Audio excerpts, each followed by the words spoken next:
In December 2004, in the high sage benches of the Monitor Range in central Nevada, a 44-year-old butcher and the 5 men he had hunted with for 20 years were run down one at a time, out in the open, by something that should not have been able to catch them. It stood up out of the brush a quarter-mile off, on 2 legs, the color of dead sage and winter dirt, and it looked at them the way a man looks at stock he is about to move. Then it dropped to all 4s and came. You think you know how fast a thing can cross open ground until you have watched one close on people you love and felt your own legs lock up under you. It took the youngest of them first. It raked him open from shoulder to hip while the rest were still bringing their rifles up, and it was down into a wash and gone before the first shot found dirt. It did not leave. That was the part none of them were ready for. It stayed with them across that range for 2 days, working the rim rock above them, always in sight and never once in reach, taking whoever drifted to the back of the line. It called to them across the dark in a long dropping moan that ended in a sound like teeth clicking shut. They burned it. They shot it. One of them put a blade into it and felt it bleed. And when the gray light finally came, it stepped out onto the rocks one more time, looked the survivors over, and walked off into the country in no hurry. 6 men went up that mountain. 6 men came down. You need to hear this one the way he told it, the whole way through. What follows is his account. Real quick before we start. If true horror is your thing, hit subscribe and like, and let me know in the comments where you're tuning in from. It helps the channel more than you'd think. Okay, let's begin. My name is Emmett Zander, and in December of 2004, I drove up into the Monitor Range in central Nevada with 5 men I had hunted with most of my life. I run a meat shop in a small town down in the Smoky Valley, cutting and wrapping mostly. In the fall, I take in other people's game and break it down for them, so I have spent a good part of my life with my hands inside animals, learning the exact way a body comes apart. I am telling you that now because it matters later, and because it turned out to be about the only thing I knew up there that was worth a damn. A man learns where everything runs in a body when he does it for 25 years. I just never thought it would save my life. The 5 men with me were not strangers. Wendell Sims was 61 and had run a county road grader for 30 years, and he knew every 2-track and dry spring in that range better than the men who drew the maps. His grandson came along that year too. The boy was 31, named Preston, but everybody had called him Press since he was little, and it was the first season Wendell had let him work the high benches with the rest of us. Galen Prosser ran the tire shop in town and had a laugh you could hear across a full parking lot. Galen's brother-in-law, Lonnie Tibbett, worked swing shift at the gold mine over the hill. He was 39 and built like a corner post, the kind of strong that makes a man careless. And Ed Farrow taught shop class at the high school, wore glasses about as thick as the bottom of a jar, and was the only one of us who ever read the hunting regulations all the way through. We went up on a Friday and set our camp where we always set it, at the head of a long bench right around 8,000 feet. The 2 trucks nosed together with a wall tent strung between them, and the whole country falling away to the west in gray steps of sage and rock toward the valley floor. There was old snow in the shade of the junipers and bare frozen ground everywhere the sun hit. It was cold in the way that high desert gets cold in December, dry and mean. The kind of cold that takes the water right out of you and you never feel it happen. We had no signal up there. Nobody did. The nearest working phone was an hour and a half down a bad road in the valley, and not one of us had ever needed it before. The first thing that was wrong, I did not even register as wrong. There was no game. We hunted hard that first day. The 6 of us spread out across 2 ridges, and by the time we came back into camp, not one of us had cut a fresh deer track. Wendell stood by the fire ring with his hands in his coat and said he had never seen that bench empty. Not in 40 years? He said it the way you would mention bad weather coming. Then we ate and went to bed, and I did not think about it again until later when I understood that the deer had been gone because something had moved them out, the same way I move beef down a chute. That first night was quiet. cold enough that I slept in my coat with my boots inside the bag so they would not freeze. I remember waking up once and lying there listening, the way you do in a tent, and hearing nothing at all. No coyotes, no owl, nothing. I told myself the cold had everything bedded down, and I went back to sleep. I have thought a lot about that quiet since. That was not a sleeping quiet. Something had moved through that bench and emptied it out, and the whole place was holding its breath. The next day, Lonnie found the first kill. He came back into camp around mid-morning, walking fast, and told us he had crossed a mule deer doe a half-mile north, up against the base of the rim rock, and it had been opened up and most of it eaten and the rest of it stacked. That was the word he used, stacked. He said the hide and the leg bones had been pulled together into a kind of pile and brush dragged over the top of it. We all went and looked, because that is what men do. Wendell crouched over it a long time without saying anything. A lion will cover a kill, he told us finally. Lions scrape dirt and pine duff over it to come back to. He had seen that 100 times, but a lion does not stack the bones. A lion does not break the long bones clean across and lay them in a row. I went down on my heels next to him and looked at the bones because that part was mine. I have broken a lot of bone in my time, with a saw and with my hands, and you learn what makes a clean break and what makes a ragged one. These were clean. Whatever did it had snapped those long leg bones the way you would snap a green stick, on purpose, and then set them side by side like it wanted them that way. I did not say any of that out loud. I just stood up and put my hands back in my pockets and felt something cold settle low in me that had nothing to do with the weather. Wendell put his hands back in his coat too and said we ought to think about going down. Galen laughed and asked, since when did a covered deer scare Wendell Sims? And Wendell did not laugh back. I will be honest about something. I sided with Galen. Not out loud exactly, but in my head I had already filed it away as a strange thing some animal did, and I wanted my deer, and I had driven 3 hours and frozen 2 nights to get one. So we did not go down. We split up and hunted the afternoon, and that decision is the one I have spent 20 years turning over, because every single thing that happened to us after that came out of it. It was Press who saw it first, and Press who almost died first, and I have always thought there was no accident in that. We had paired off for the afternoon, the way we usually did, and Press and I worked the long open flat below the rim rock while the others swung wide to the north. The flat was maybe 600 yards of low sage with the rock wall on our right hand, and the sun was already getting low and orange and laying the shadow of that rim out across the brush. Press was 40 yards ahead of me and a little downhill. He stopped and he said, "Real quiet, Emmett. What is that?" I followed where he was looking. Up on the flat, out past him, there was a shape standing in the sage. At first, I took it for a snag, a dead juniper or a fence post, because it was tall and thin and it was not moving.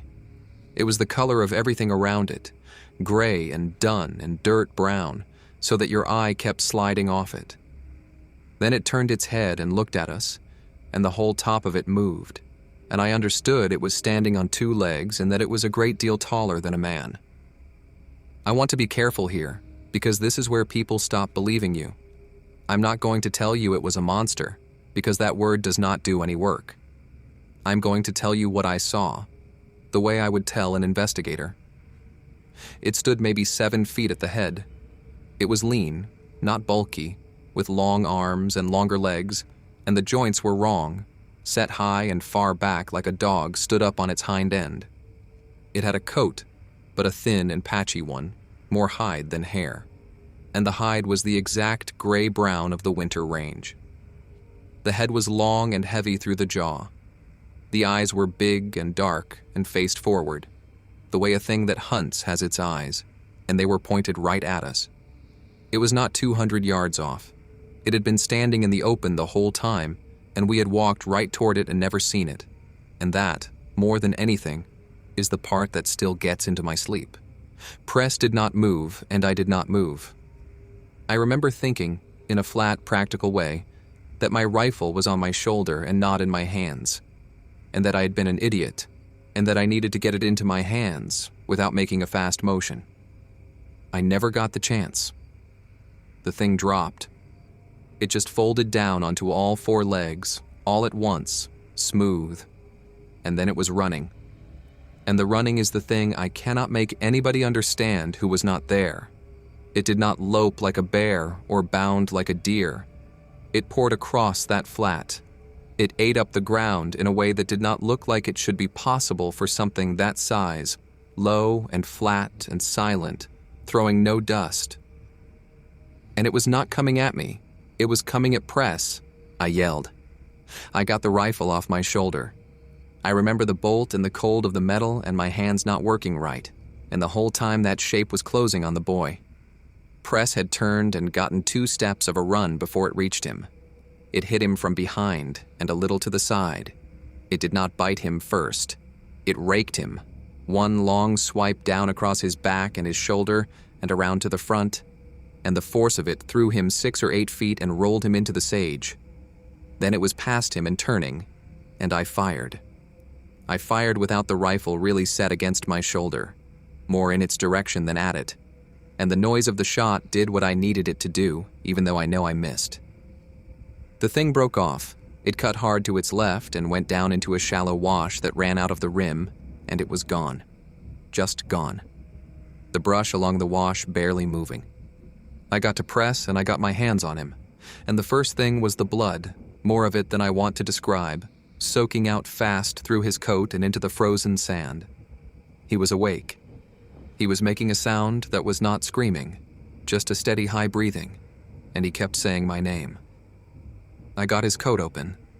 The wound ran from the top of his shoulder blade down and across, 4 deep parallel cuts like something had been drawn through him with a rake, and the worst of it had opened him up below the shoulder where I could see things I knew the names of and do not need to say. Here is where my trade came in. I did not panic at the inside of a body, because I have looked at the inside of bodies my whole life. I knew it had not opened the big vessels in there, because if it had, he would already have been gone.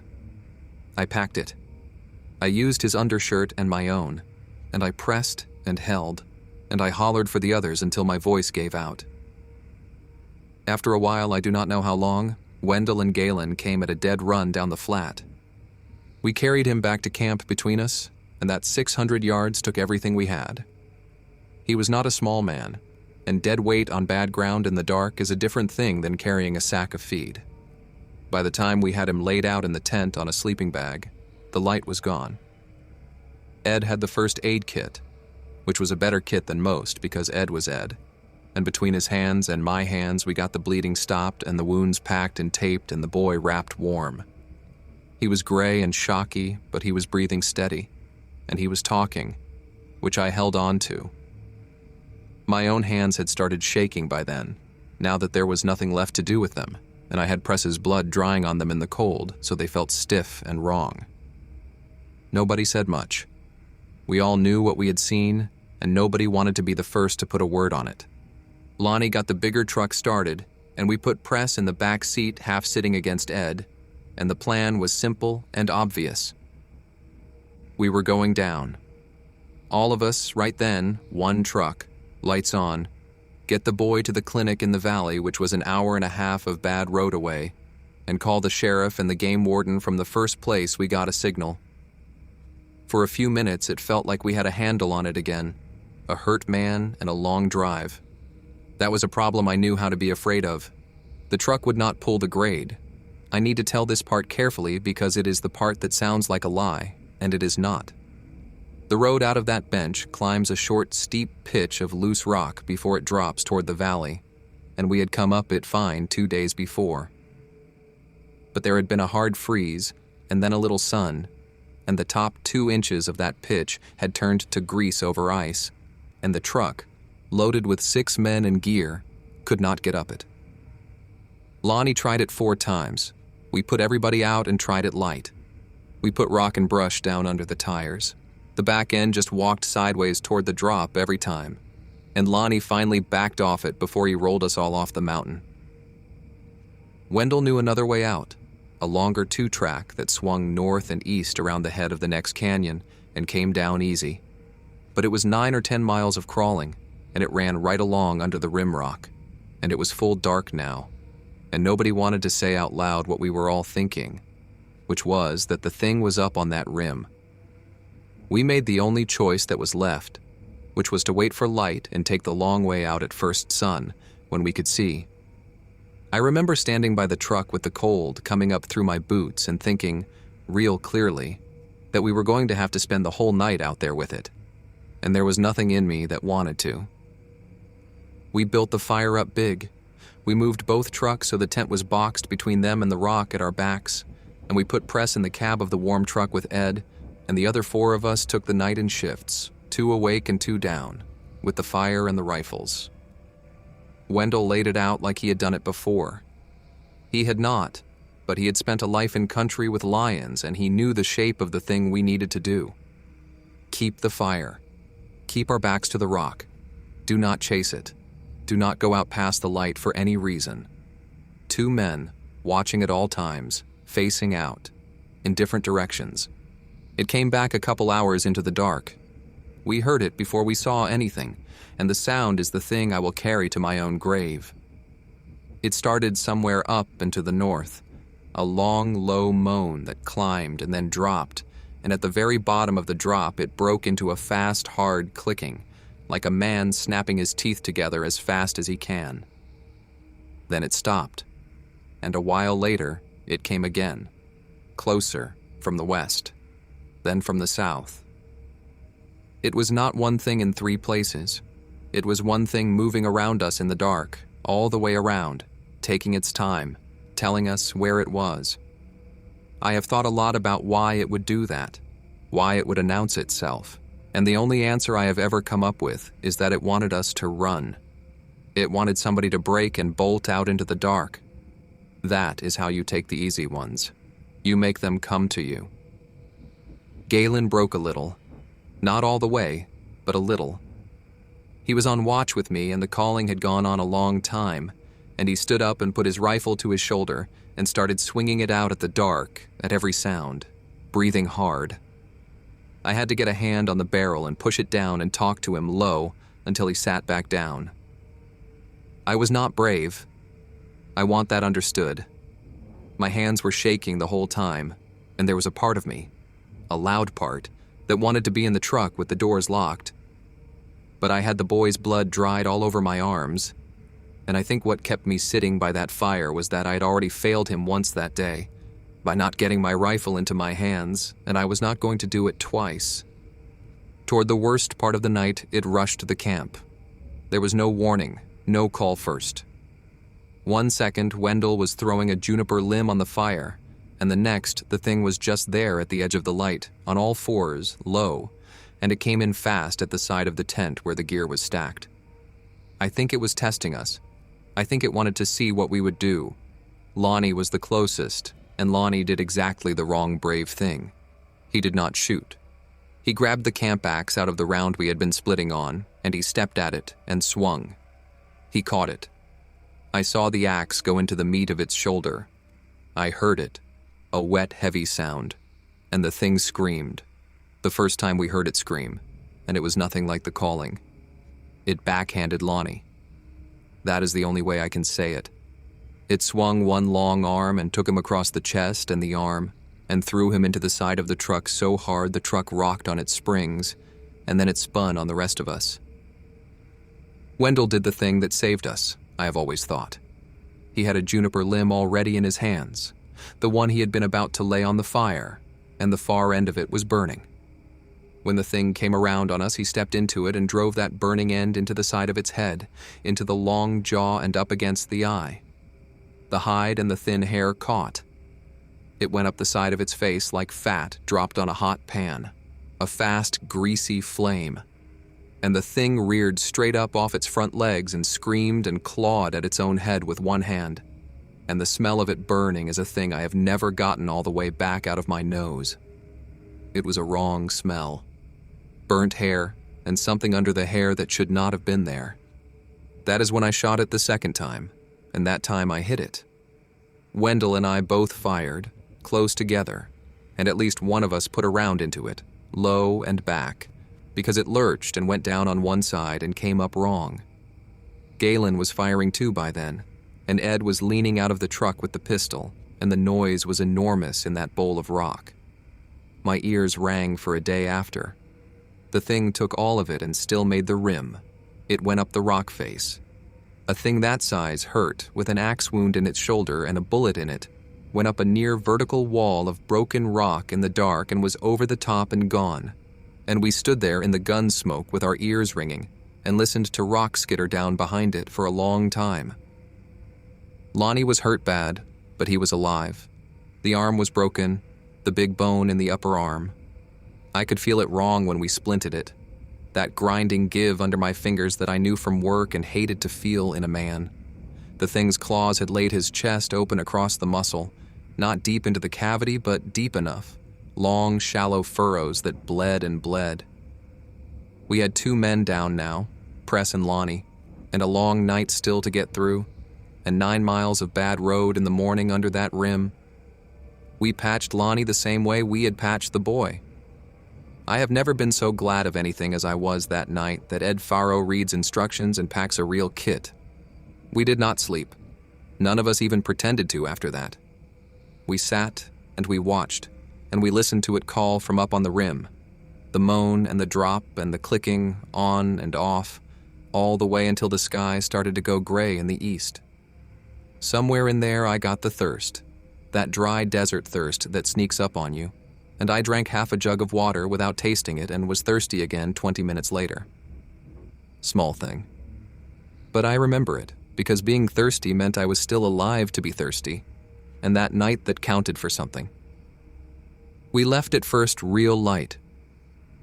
I want to walk you through this part the way it happened, because this is where it became a different kind of thing, where it stopped being something that had hurt us and became something that was hunting us on purpose, with a plan.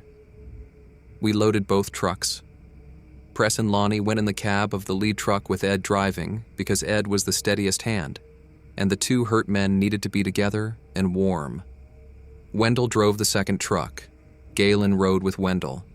I rode in the bed of the second truck, the back one, with a rifle, facing backward, because somebody had to watch behind us, and I had decided it was going to be me. We pulled out onto the long 2-track that swung north under the rim, crawling, no faster than a man could walk, the trucks pitching over rock, and the sun came up cold and white over the far side of the valley. It was on the rim before we had gone a mile. I saw it up there, pacing us, a gray shape moving along the top of the rock wall a couple 100 feet above and off to our right, matching our speed, never hurrying. Every so often it would stop and stand up on 2 legs and look down at us and then drop and come on again. I could see now where the axe had gone in. There was a dark stain down its right shoulder, and it carried that side a little stiff. We had hurt it. It did not care. It paralleled us like that for what felt like a long time, the trucks grinding along below and the thing flowing along the rock above, and there was nothing we could do about it, because the road was the road and the only way out was forward, under it. I sat in that truck bed with the rifle across my knees and watched it watch me, and I have never felt so much like a thing being herded down a chute in my life.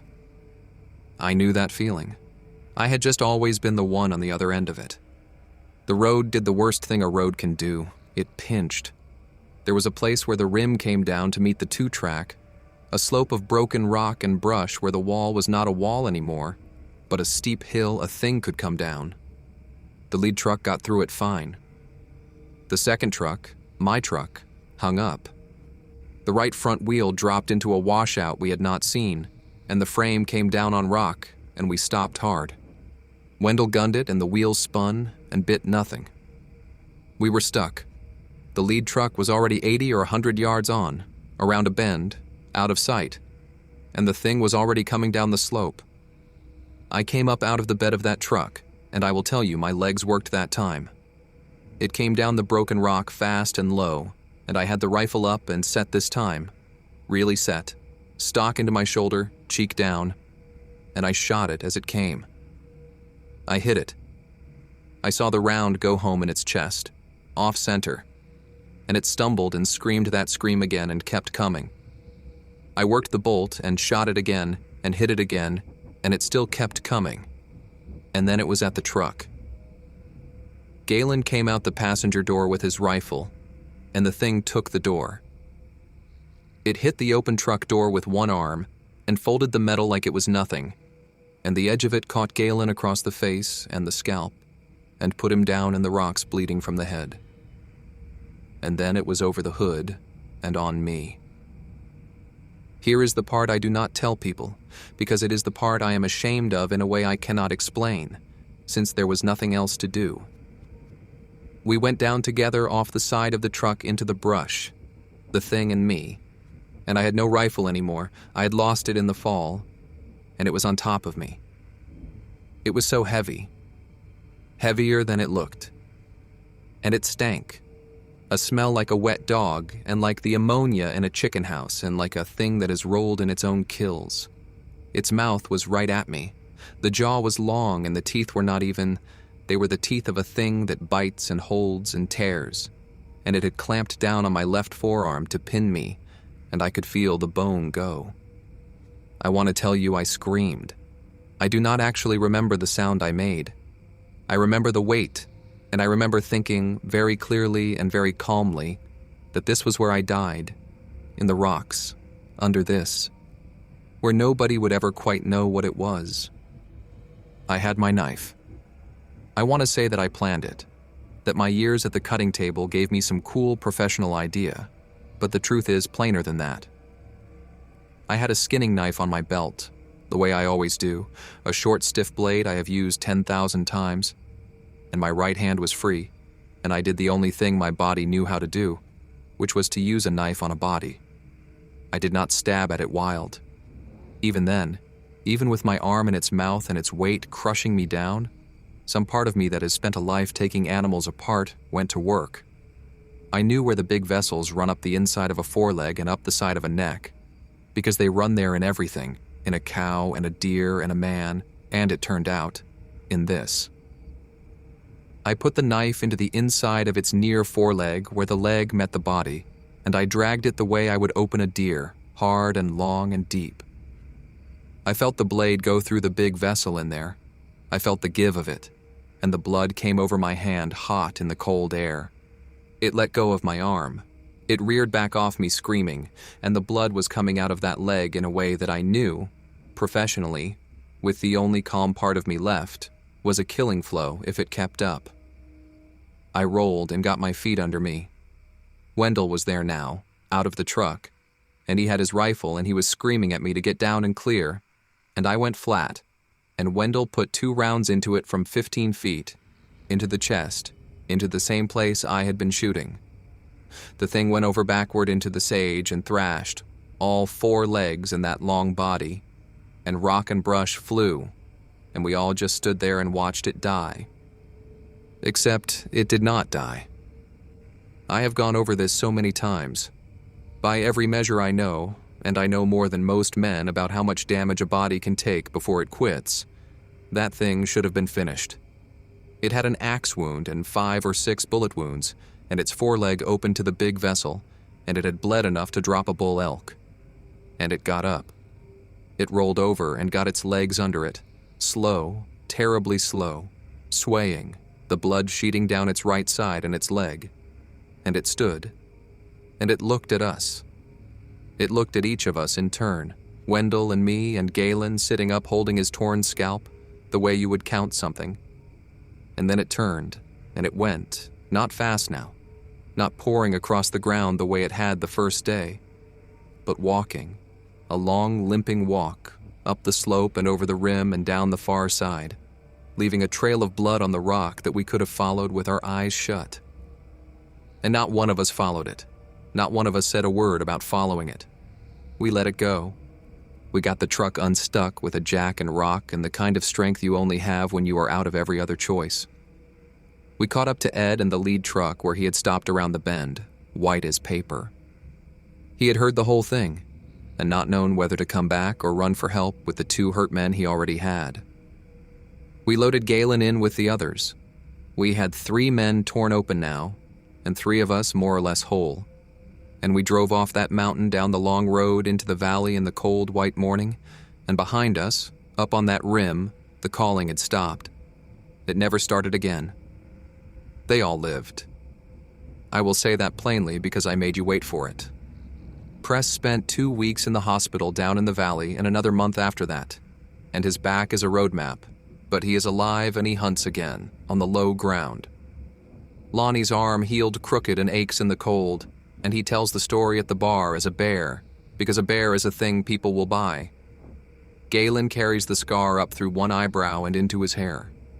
And my left forearm has 2 steel plates in it now, and a set of holes that the doctors in the valley wrote up as an animal bite of unknown origin, and that aches in the cold, too. And on the bad days, it is the first thing I feel when I wake up. The game warden who came out to talk to us was a younger man, and he wrote down what we told him, which was a version with a big lion in it, because we had all agreed in the truck without ever discussing it that a lion was the story. But there was an older warden with him, a man near retirement, and he stood off to the side the whole time, not writing anything. When the young one walked back to the truck, the old one stayed a second and looked at my arm and at the tape on my arm, and he said, "Real low. You boys were up under the monitor rim." It was not a question. I said we were. And he said, the way you would mention the weather, that there were ranges in that part of the state he would not take a stock dog into in the winter. He said the old-timers had a word for what walks the open benches when the deer move out early. He had never written it on a report in 30 years, he said, and he was not going to start. Then he tipped his hat and got in the truck. It was Ed who found the rest of it, because Ed is the kind of man who needs to know. A year or so later, he drove down to the county seat and went through the Historical Society and the old records they keep in a back room there, and he found a file from 1937. It was a stock killer investigation, the kind the state used to run when a rancher lost too many sheep, and this one was out of the same range, the benches under the monitor rim. A herder's whole band of sheep had been hit over one fall, dozens of them, opened up and the bones stacked, and 2 men who worked that camp had gone missing and been written down as having quit and left the country, which is what they always wrote. There was a government trapper's report in the file. The trapper had set for a lion all that winter and never caught one, and he had made plaster casts of a track he could not name and pressed them in the file. A long 4-toed track too big for a lion with a dragging 5th mark behind it. Ed said the casts matched, exactly, the tracks we had photographed at the boy's blood in the snow. And in the trapper's own hand, at the bottom of his report where he was supposed to write what he thought had killed the sheep, he had written one line. He had written that the old herders called it the sennick. He wrote that the word came from an older word, senite, which is a way of saying 7 nights. Once the thing cut your sign, it would run you down inside a senite. You could not outwalk it.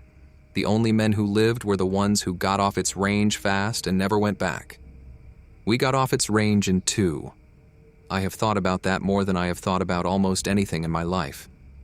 We had 5 more nights coming to us, by that old trapper's reckoning, and we did not have to use them, and I do not think that was luck, and I do not think it was the bullets. I think I opened that leg deep enough that it had to choose between us and bleeding to death up on its own rim, and it chose itself, and it walked off to lie up somewhere and either heal or not, and it has had 20 years to do either one. I sold the meat shop a few years back, and I do not hunt the high country anymore. But every December, when the first hard freeze comes down into the valley and the deer start moving early off the benches, ahead of weather that is not there yet, I think about why they are really moving. I lock the shop door behind me a little sooner, and I drive home in the light.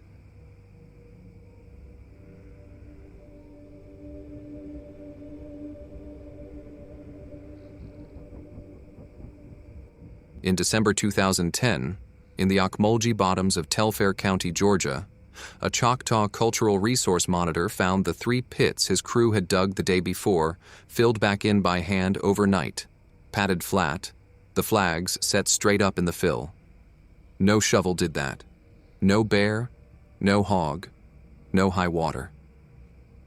Something had pushed every load of dirt back into the holes and smoothed the tops, and it had done the same to the landowner before anybody found him. The smell came first, every time. A rot so thick the crew gagged on it from 200 yards off. Under it ran a low whistle that slid along the tree line and never stopped. By the second dark, 5 people were dead in that bottom. One of them was a hunter who ran dogs back in the swamp. She was opened from her hip to her knee and still drawing breath when he reached her. The crew truck would not turn over. The river sat on one side of them, and a mile of mud sat on the other. Something out there had been answering their digging all week. It closed every hole they opened, and then it started closing the people. His grandmother had a name for the thing, and an old way to keep it off you, and he had spent his whole life sure that both were just talk. He was wrong about the talk. With the light going and the smell coming up the field again, he understood he had until dark. Then he would do the one thing the old people did to stay alive. You are going to want to hear this one all the way through. The account, told by the one who lived it, begins now. Before the story starts, one small ask. If these keep you up at night in the best way, subscribe, drop a like, and send it to a fellow horror fan. And tell me where you're listening from. I read every comment. Thanks for being here. Now, let's get into it. My name is Burl Willis, and this happened to me in 2010, down in the river bottom country of Telfair County, Georgia, about 4 miles off the Ocmulgee. I am Choctaw, enrolled out of Oklahoma, but I was raised mostly by my grandmother in the old country down in Mississippi before she passed. I bring her up first because she is the reason I am standing here. Everything I'm about to tell you, she told me first, years before any of it happened. I just did not believe a word of it. I do contract work for the firms that get hired to walk a piece of land before anybody tears it up. Cultural resource, they call it. You find the old village sites, the mounds, the bone, and you keep a machine from going straight through somebody's great-great-grandmother. The tribes like to have one of their own on the job when there is digging near a recorded site. So that is what I was on the brag place. The monitor. The one who stands at the edge of the hole and watches. Now, Telfair County is not Choctaw ground, and I want to be straight about that. The old people there were Creek, Muskogee, mound builders. Those were not my people's mounds. But it was December, work was thin that winter, and a job is a job. So I drove down from the Panhandle on a Sunday and met the crew at a fuel stop off the highway. There were 3 of us on the survey end. Tessa Loomis ran it. She was the lead, the real archaeologist, and she was good.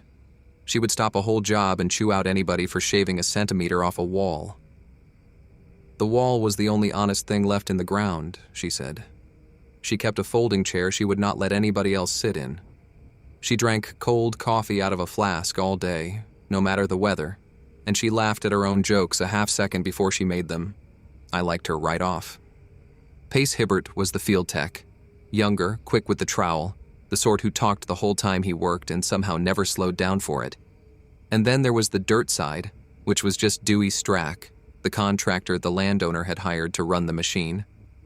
Dewey had a tracked excavator on a lowboy. He had a habit of leaving the key in it, because, as he put it, out here who in the world is going to take it? I want you to remember the key. It matters later.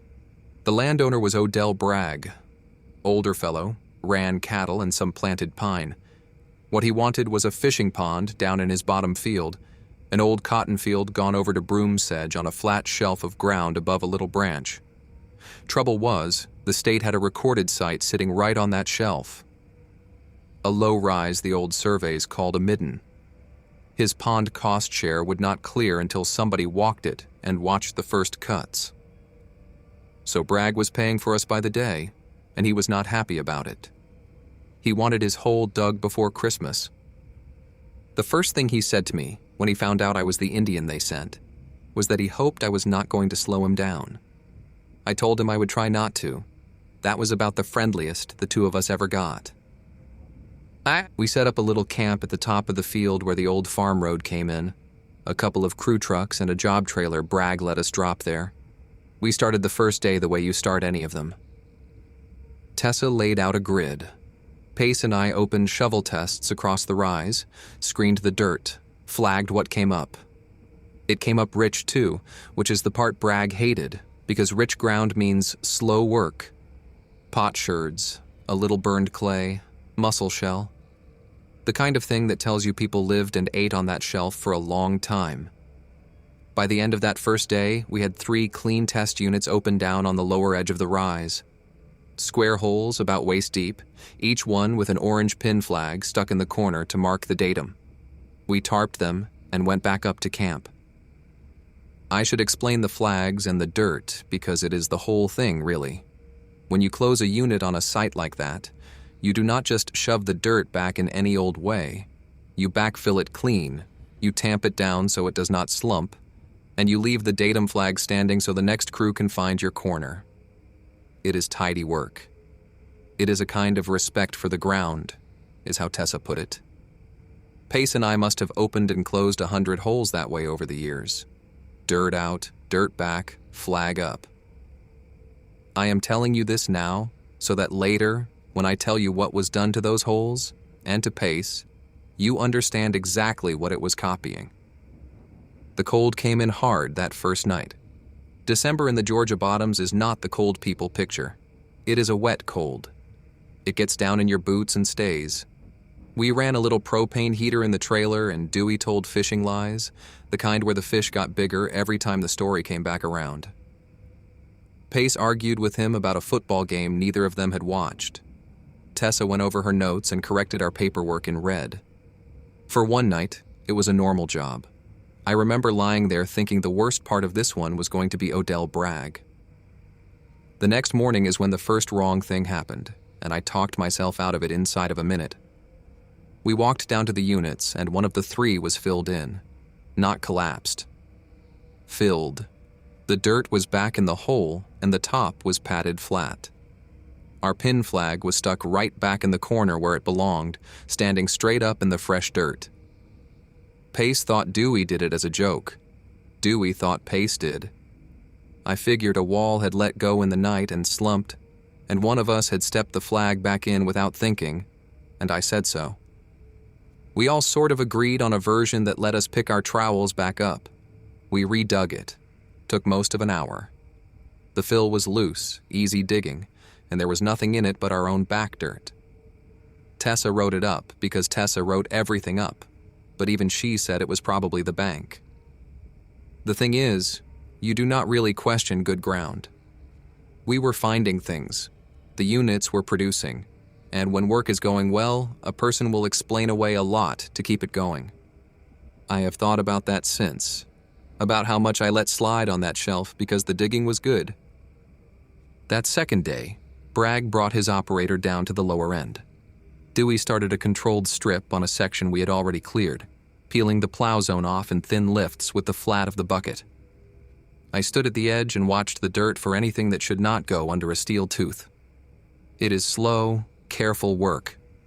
A few inches of soil at a time, and Dewey was good at it, soft on the sticks. At one point, he had me climb up and sit the seat and feel how light the controls were, just to kill time while Tessa mapped. I worked the boom and the bucket a little and got the feel of it. I had run equipment before on other jobs. I am no operator, but I have moved dirt. He laughed at how stiff I was on it. I am glad now that he showed me. I did not know yet why it would matter. It was late in that second day, with the light going gray and flat, that I caught the smell for the first time. I have smelled dead things. Everybody who works ground has. A deer that died in a creek, a hog gone off in the heat. This was not that. This was thicker. It had a sourness in it like a skunk under everything else. It rolled up the field on the cold air, and then it was gone. Dewey shut the machine down, and we both stood there. He asked if I smelled that. I said it was probably a dead cow in the branch. He said Bragg did not run cattle down in that bottom. We did not talk about it after that. We loaded up and went to camp. I will tell you, I did not sleep good that second night, and I did not know why, and that is the honest truth. My grandmother used to tell me things when I was small, the way old people do. Have to teach you and have to keep you close to the fire.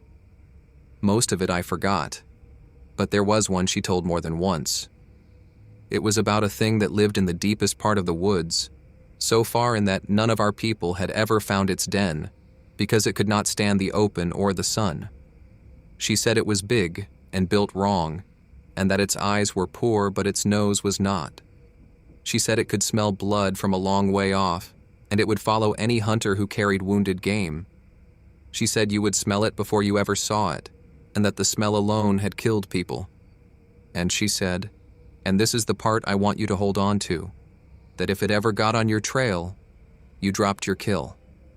You dropped the bloody thing in your hand, and you went the other way, because it would stop for the blood and let you go. She said her people brought it east with them when they were marched off their land, all those years ago. She said it followed the smell of all that suffering, and that most of them went back west when it was over. Most of them. I thought it was a tale to keep a child from wandering off. I was 40-some years old, standing in a Georgia field, before I understood she had been giving me instructions. The third morning, all 3 units were filled in. All of them. Padded flat, flags stuck back in, neat as you please. This time, none of us made a joke. Tessa walked the whole rise and came back white.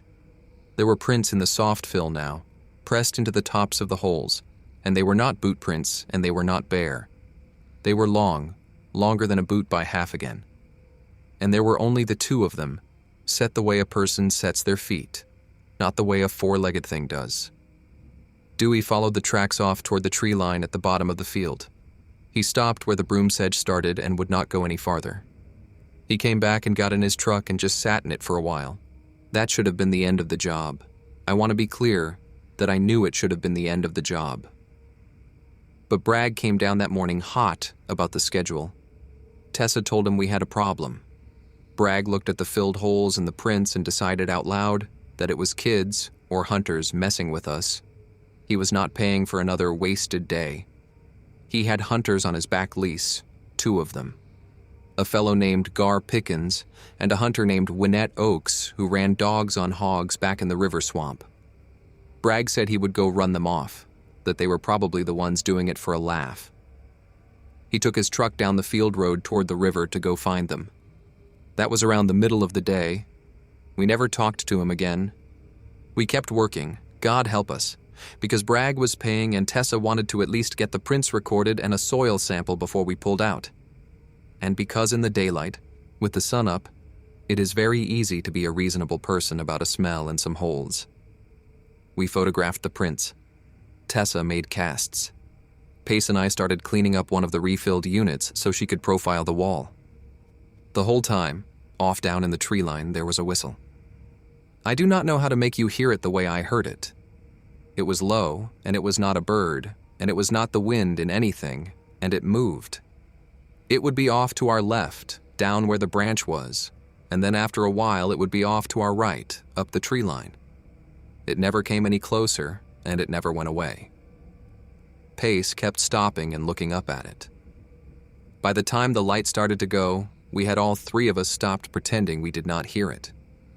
Here is where I have to slow down and tell you where we stood, because the rest of it happened fast. 3 of us were left at that camp at the top of the field. Tessa, Pace, and me. Bragg was gone down the river road and had not come back. His truck had not come back up the field road. And as the gray came down into that bottom, the smell came up the field. And this time it did not roll past and leave. It settled on the camp, and it stayed. It was bad enough that Tessa got sick behind the trailer.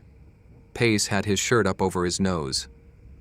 I stood there with my eyes watering and finally understood that my grandmother had not been telling me a tale. We decided to leave. That was the right call, and we made it too late. Tessa went to start her truck, the one nearest the road, and it cranked and would not catch. Dewey's truck was down at the lower end by the machine, a long way off across open ground. My truck was boxed in behind Tessa's in the trailer. We had headlights, we had the trailer, and we had Dewey's machine lights down the hill. And we had a whistle that had gone quiet which was somehow worse than the whistle. It came up out of the tree line at the bottom of the field while there was still just enough light to see it. I will tell you what I saw, because I have had a long time to put it in order. It came up onto 2 legs out of the broom sedge, and it was tall, taller than the trailer was high, and the first thing my mind did was refuse it. The arms were the wrong length. They hung down past where a knee should be, long enough to drag.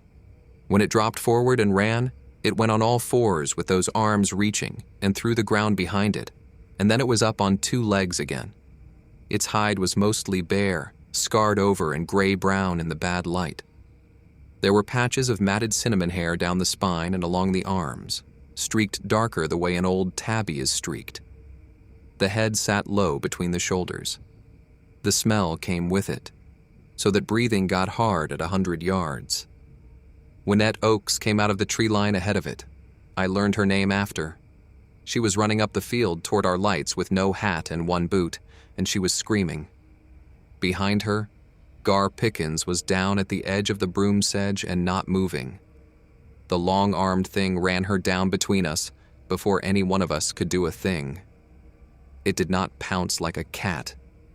It ran her down at a flat lope and put a hand on her, and she went off her feet, and then it was on her in the broom sedge. I had a flashlight, and Dewey had come running up from the machine with a digging bar, and neither one of those things was worth anything. That was the moment, I think, that the job ended and the other things started. Tessa was the one who got us into the trailer. She grabbed Pace and grabbed my sleeve and got us inside. We threw the bolt and the little hook latch and dragged the propane heater and a footlocker against the door. We cut the lights. We sat on the floor of that job trailer in the dark and the cold and the smell, and we listened to it come up the field. Dewey did not make it inside.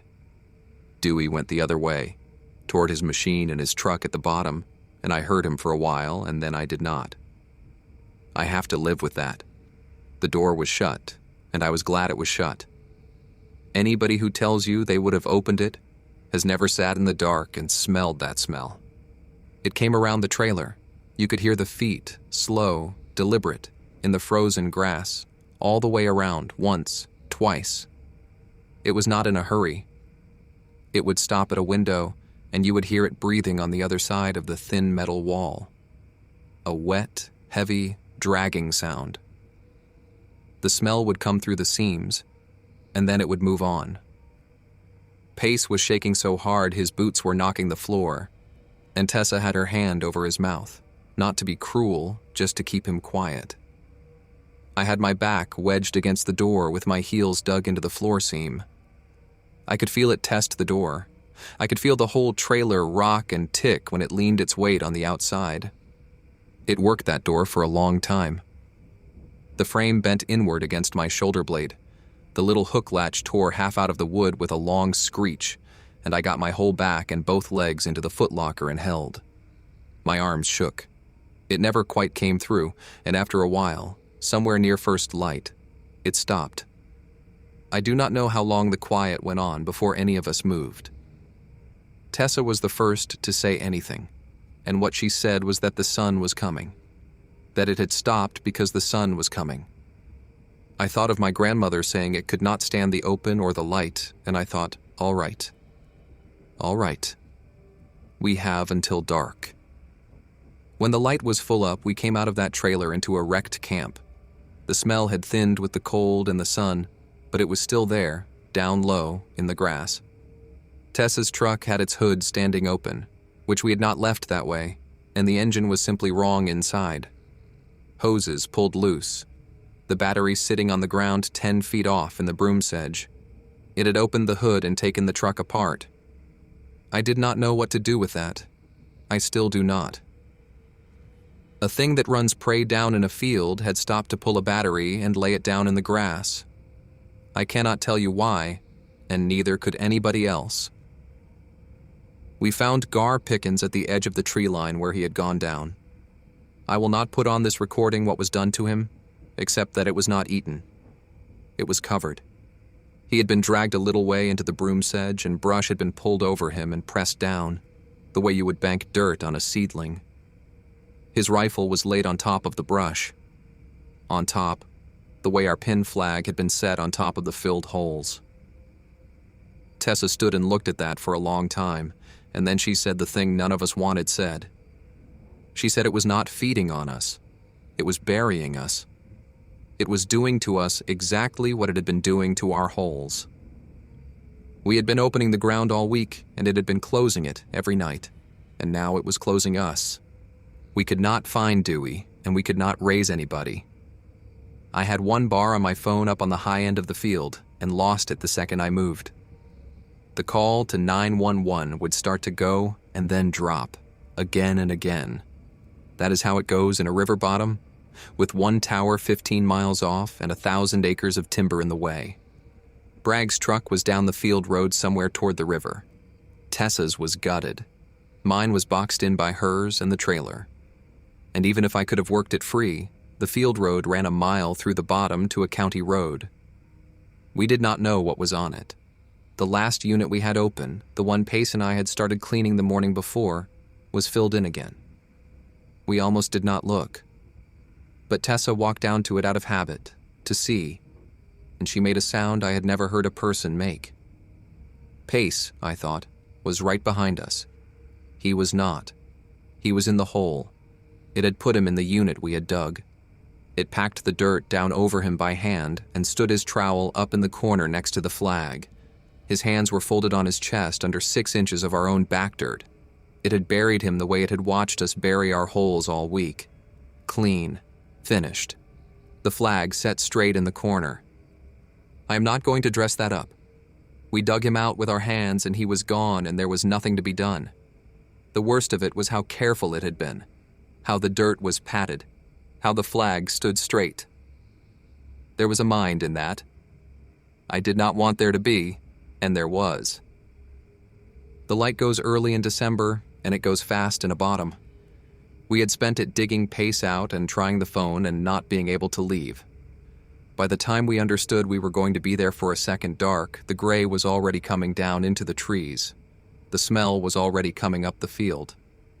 I made a decision then, and it was my grandmother's decision, not mine. I had been turning her words over all that day. The part about dropping your kill, about how it would stop for the blood and let you go. About the poor eyes and the good nose. I looked down the hill at Dewey's machine sitting there with its bucket in the air and its work lights still on. I looked at the long open trench Dewey had been stripping, a cut maybe 4 feet deep with a steep bank of spoil piled along one side. And a plan put itself together in my head that I hated. The machine could open ground. The machine could close it. The thing came for blood and could not see well and could not bear a bright light. And there was blood. There was Pickens' blood down in the broom sedge, and there was, God forgive me, our own. I told Tessa to get to the machine and get the work lights and the bucket ready. I told her I knew enough to run it because Dewey had let me sit it, which was thin but true, and I told her the rest. I was going to lay a blood trail from the camp down to the lip of that trench. I was going to stand at the edge of the open cut and let it come for me across the open where the lights could reach it. I was going to put it in the hole and put the bank down on top of it. She told me it was the stupidest thing she had ever heard, and she was probably right, and there was no other thing to do. So we did it. Here is where it gets hard to tell in order, because it happened fast and in the near dark, and a lot of it I only have in pieces. I cut my own arm. I am not going to make that sound brave, because it was not. It was just the only fresh blood I trusted to be where I needed it. I opened my left forearm with Pace's trowel, a long, shallow cut up the soft side. It bled the way a scalp bleeds, more than you would think. I walked backward down the slope toward the trench, dragging my arm low so the blood went into the frozen grass. The smell of it must have carried, because the whistling stopped. That was the signal that it had me. It came up the field at me out of the dark faster than anything that size has a right to move. Tessa hit the work lights when it was halfway. 2 hard white beams full into its face. It threw a long arm up across its eyes and broke its run and screamed. I have never heard anything like that scream, and I hope I never do again. It put its head down away from the light, and it kept coming, on the blood, on the smell of my arm. The eyes were no good, but the nose did not care about the light. My boots kept sliding in the frozen broom sedge. I went down on one knee at the very lip of the cut and got back up. I waited until it was close. Closer than I wanted. Close enough that the smell of it shut my throat. I could see the gray scarred hide and the matted cinnamon hair on the forearms and the small bad eyes squeezed down to slits against Tessa's lights. Then I stepped sideways along the edge and threw my bloody jacket down into the bottom of the cut. It went in after the blood. It went down into the trench after my jacket on those long arms, head first, down into the hole it could not see the bottom of. That was when I screamed at Tessa and she swung the bucket. The machine groaned, and the boom came over, and she dropped the bucket into the top of that spoil pile and shoved. I had my shoulder and both legs braced into the loose dirt, pushing, my bad hand useless and slipping. 4 feet of cut bank and a winter's worth of piled spoil went down into the trench on top of it. It was not clean, and it was not quick. It got a hand up out of the dirt once, a long arm and a flat, wide hand clawing at the lip, and it had my boot for a second. The strength in it nearly took me down into the cut on top of it. I kicked free and lost the boot, and Tessa swung the bucket again and put another half-ton of dirt down on the arm, and it went under.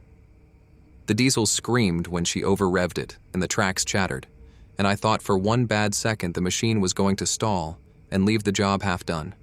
It did not, and then we just kept pushing dirt. Her on the sticks, me on my knees shoving it in by the armload, until the cut was full and flat and there was nothing moving under it. We buried it in the hole the way it had buried Pace, the way it had buried our units. I do not feel one thing about that except that it was right. I have left out the worst of it, and I have to put it back in, because she lived and she deserves to have it told true. When the lights first hit it and it broke its run, it did not break straight back. It came across the front of the machine, and Tessa was not all the way up in the seat yet. She had one foot on the track and was reaching for the light switch. It caught her across the back of the leg with a swung arm as it went by. I did not see the exact of it in the dark and the strobing light, whether it was the foot or the hand. What it did was open her up from the back of the hip down past the knee. Long, deep tears down through the muscle. When I got to her after, in the machine light, I could see things in her leg a person is not meant to see. She did not scream. She got the lights on. She ran that machine with her leg laid open and her own blood filling her boot. She did not stop swinging that bucket until the thing was under the dirt. Only then did she let me look at it. Only then did she go gray and quiet. I got my belt around her thigh up high and twisted it down hard with the trowel handle and got the bleeding slowed. Then I packed the leg with my shirt and her coat and got her up into the cab where it was out of the wind. My own arm by then was a mess. My left hand would not close all the way and has not closed all the way since. I did not care about my hand. I cared about keeping her talking. So I talked. I talked to her about anything, about the units, about her red pen and her cold coffee and her folding chair, about Oklahoma. She answered slower and slower, and the cold came down, and the longest part of that whole night was the part where nothing was chasing us. The part where I just had to keep a person alive in the dark, with a belt and my hands and my voice, until the sky started to gray. It got light again, eventually, the way it does even when you have stopped believing it will. With the sun up, I left Tessa wrapped in the cab, and I half ran and half fell that mile of field road to the county road. There was somebody at a mailbox. I must have looked like something out of the ground myself, bloody and one boot gone and stinking of that smell, because they did not say a word. They just put me in their truck. The deputies came, and then more than deputies. They found Bragg's truck where the field road bent toward the river, and Bragg not far from it, covered, the way the others were covered. They found Gar Pickens and Winnette Oakes. They found Dewey down by the lowboy. 5 people came out of that bottom dead, and the law did not have a single word for any of it that made sense. They wrote it up the way you write up things that do not make sense. carefully and quietly and without a name on it. The GBI came and a lot of people in clean coveralls, and they dug out the trench. I made them dig it out. I stood there until they did, because I had to know. It was in there, under all that dirt. Dead. A thing the length of 2 grown people laid end to end. Arms too long, a gray-scarred hide, the matted hair gone the color of old leaves. The smell of it came up out of that hole and put 2 of them on their knees in the grass. Nobody ever told me what they did with it. I did not ask. I only needed to see that it did not get up. Tessa lived. She lost a lot, and she walks with a cane, and she will the rest of her life. But she lived. We still talk. Neither one of us has ever once said out loud to the other what we think it was. She knows what I am. She has never asked me what my grandmother called it, and I have never told her. Some part of me still thinks that saying the name out into the air is the same as opening a hole. I quit the cultural work after that. I could not stand at the edge of a hole anymore. The last thing I remember clear from that bottom is not the trench and not the lights. It is the 3 filled units up on the rise in the morning sun, smooth and tamped and finished. Our orange pin flags standing straight up in the corners, the ground looking for all the world, like nobody had ever dug there at all.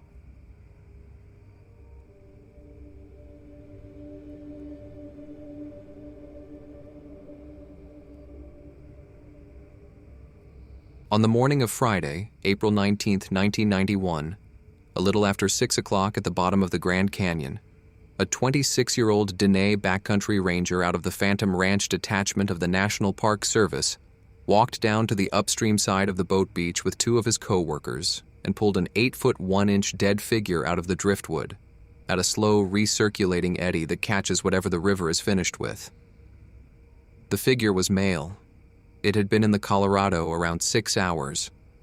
There was a 3-week-old infected wound on its left shoulder, the size of a saucer, and a 4-day-old cut across the arch of its left foot that did not look like it had come from anything that lived in the river. The chest fur was matted with silt and the ammonia tang of urine on stone. The eyes were small and dark and held a greenish-amber backlight that did not switch off for 2 hours after death. It had not killed anyone the ranger or his co-workers had been able to report. The only person it had been close to, 4 days earlier on a wet schist ledge above the same beach, was a graduate student who broke her left femur in 3 places, trying to back away from what had come up out of the rock behind her. If you have ever stood on a beach a vertical mile below the rim and tried to convince yourself the thing breathing in the cottonwoods was a beaver, you will understand the 5 days that come before that morning. You should know, before he tells you any of this, that he was the man at the corral the night before with the rifle, and he did not use it. What follows is the account. Real quick before we start. If true horror is your thing, hit subscribe and like, and let me know in the comments where you're tuning in from. It helps the channel more than you'd think. Okay, let's begin. My name is Tobin Damon. I am Dene, and what I am about to tell you happened to me in April of 1991 at the bottom of the Grand Canyon in Arizona. I was born in Tuba City in 1965. My father drove the school bus on the Cameron route for 31 years, and my grandmother worked the rim concession at Desert View in the late 40s, so the canyon was a workplace for my family before it was anything else.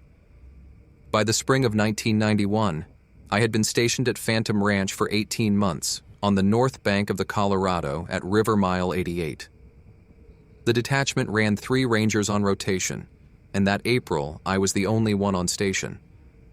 I bunked in the staff cabins with the trail foreman, Wendell Forbus, who was 57 and 3 years from his pension, and the mule packer, Otis Lynn, who was 44 and a wildland fire EMT before he came over to the mules.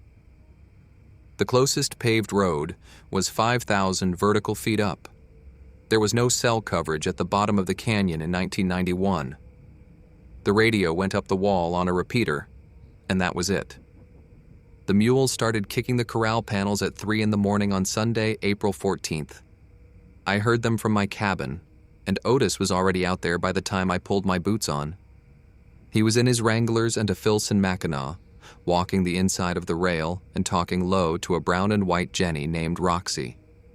The other 6 mules were standing in a tight bunch against the upstream rail, the side that faced the river, and Roxy was the only one moving.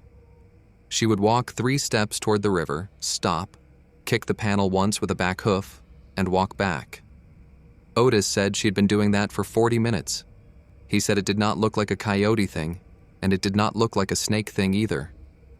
We stood there listening to the Colorado at 3 in the morning, which is loud in a steady way, and there was nothing under it I could put a name to. The mules calmed down by 4. I went back to bed at 4:15 and slept until 6:30, in the way you sleep when you missed something and do not know what it was. After coffee at the canteen, I walked down to the boat beach. The boat beach at Phantom Ranch is a quarter-mile track behind the corral that drops through the cottonwoods to the river, and the beach itself sits a foot or 2 above the water at the mouth of Bright Angel Creek, just upstream of the Silver Bridge. The Colorado was running about 10,000 CFS that morning, which was what Glen Canyon Dam was releasing on weekend mornings in 1991. There were 3 tracks in a loose row on the wet sand, headed up the beach toward the cottonwoods at the bend, and they were not human, and they were not from a bear. They were narrow, long for their width, with a webbed-looking impression on the outside edge.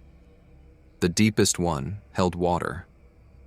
I knelt next to it and put my hand flat to one side, and my hand looked small.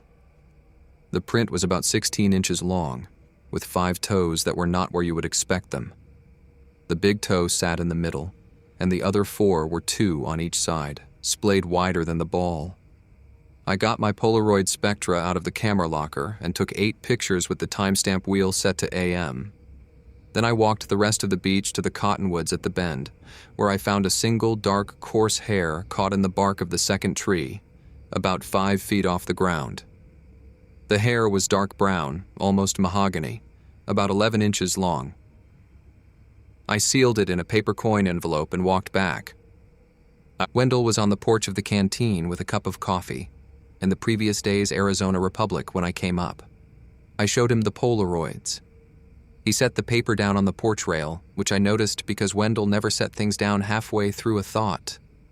He looked at the photographs for a long time without saying anything. Then he said he had seen a print like that once before, in 1979, up Hermit Creek above Granite Rapid. And the man he was with at the time, an old packer named Royal Heaton, had told him to forget about it before he made it as far as the truck. I asked him to tell me what Royal had said. Wendell said no, not until we had reason to. He said it the way you say no to a question you have already answered for yourself a long time ago. I went into the radio room and called up to the South Rim Backcountry office at 8:45 on the Motorola MX300. I got the senior backcountry ranger, Pearl Quevedo, who had been in that office since 1973. I told her what I had found. She was quiet for a long time. Then she said to log it as a Class 3 wildlife incident with no positive species ID, to keep the corral closed at night for the next 7 days, and not to discharge the firearm unless I had no other option. She said she would call Arizona Game and Fish and the Hualapai Tribal Office before noon.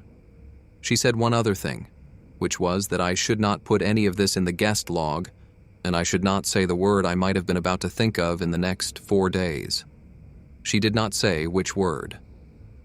The first scheduled river party of the week pulled into the boat beach Sunday afternoon at 4:42. It was a Hatch River Expeditions trip, 16 passengers on 2 motor rigs, scheduled for 1 night on the beach. The trip leader was a woman named Heather Bullard, who I had known since 1989. I walked down to the ramp and told her to keep her people out of the cottonwoods at the bend and to use the upstream end of the beach for camp. I did not tell her why. She did not ask. At 9:50 Sunday night, after the river party was bedded down and Otis had moved the mules into the holding corral inside the canteen building, Wendell and I walked down to the Silver Bridge. We took the Remington 870 from the locked rifle rack, with 5 rifled slugs in the magazine and the chamber empty, and the mag light off the cabin porch rail. The moon was 3 days off full, and the river bounce gave us as much light as we needed. The bridge cable on the upstream side of the Silver Bridge had a smear on it I had not noticed during Saturday's integrity check. It was just below shoulder height at the third stanchion from the north abutment, a wet, greasy mark with a single coarse hair stuck in the iron oxide. The hair matched the one at the cottonwood. The smear smelled, when I leaned in, of wet hair and the ammonia tang of urine, and something I had only ever encountered once before. On the inside of a beaver lodge, a backcountry crew had cut open in Bright Angel Creek the previous October. I took 2 more Polaroids. I did not touch it. Wendell stood at the south abutment with the Remington broken open across his forearm and listened. Around 10:05, I heard a sound on the upstream side of the river I did not recognize. It was a wet huffing, twice, on a long out-breath, followed by a flat hand slapping the surface of the water once, then nothing. Wendell heard it too. He looked across the river but did not say anything. We walked back. Otis was in the doorway of his cabin with the mag light in one hand, and a Browning over and under shotgun leaned against the frame behind him, which I had not known he kept in his cabin. He said the mules had been quiet since 9. He looked at our faces and went back inside without asking. I slept maybe 2 hours that night. I have been afraid in the canyon before, of flash floods and of a rope getting wet on a wall. This was not that kind of afraid. This was the afraid you feel when something has decided to share a piece of country with you, and you do not know what the rules are. Monday started ordinary. The morning hatch trip pushed off at 7:45, and Heather told me on the way out that one of her passengers had heard a splash in the cottonwoods around midnight, and she had told him it was a beaver. I thanked her for that. I did not tell her there had not been a beaver in that stretch of the river since the 1983 high water washed the lodges out. The Bright Angel trail mule string arrived Monday at 12:38 with 7 passengers, a wrangler, and a geology graduate student who had cleared a 3-week research permit out of the Grand Canyon Science Center. The student was Yelena Petrosian, 27, from the geology department at Northern Arizona University, measuring a Vishnu schist section above the boat beach for a paper on Precambrian metamorphic banding. She wore a faded Caltech sweatshirt with the right sleeve cut off at the elbow because her transit needed her right forearm bare. I walked Yelena and her gear down to the work site and told her to be at the canteen by sundown. I did not tell her about the tracks because Pearl had said not to, and because I did not yet have a way to say it that would not sound like a story. The exposure she wanted was on the river right side of the beach, 6 to 14 feet above the high water mark, on a wet ledge fed by a year-round seep. She set up her transit and her hammer and her field book on the lower ledge before I left. She came up at 6:10 Monday evening with a section of fresh schist and a question about whether anybody had been climbing the wall behind her worksite. She said she had heard rocks moving in the seep crack above the ledge twice that afternoon, and she had heard wet breathing for what she thought was 20 seconds around 4 o'clock when she was bent over the transit. She said the rocks had sounded like something putting weight on a wet rock and shifting, not a rockfall. I asked her if she wanted to move to a different exposure. She said no, the banding was specific to that ledge. I told her not to work past 3 and to clear out by 2:30 every day for the rest of the week. She agreed without argument. Monday night was quiet. I sat on the canteen porch from 8 to 11 with the Remington across my knees and did not see or hear anything. At 11:15, I went to bed. I slept through to 5:45, the first decent sleep I had gotten in 2 nights, and when I came out into the gray pre-dawn, I had a small piece of myself that wanted to believe the worst was over. That was the false bottom. Tuesday, I made a mistake. I told Yelena she could work the ledge until 1, an hour and a half later than I had told her on Monday, because I had walked the beach at 7, and there had been no fresh tracks on the wet sand, and no new hairs on the cottonwood. I read the absence of sign as a sign. It was not. Pearl radioed at 9:30 and said the Hualapai Tribal Lab in Peach Springs would have a preliminary result on the hair sample by Wednesday afternoon, and that Game and Fish would fly a biologist in on Thursday. She said no Park Service work in or near the cottonwoods at the bend until Thursday. I told her about Yelena's ledge work. Pearl was quiet for a 3 count. Then she said that included the ledge. I said I would walk down at 11 and tell Yelena to pack up. I did not. At 11, I was at the corral with Otis pulling a stone bruise out of Roxy's near hind hoof. The hoof needed 40 minutes of work, or Roxy would be off the trail for a month. At noon, a passenger on the late hatch trip cut the back of his hand open on a Coleman lantern and needed 6 sutures, and Otis had me holding the hand still while he set the lidocaine.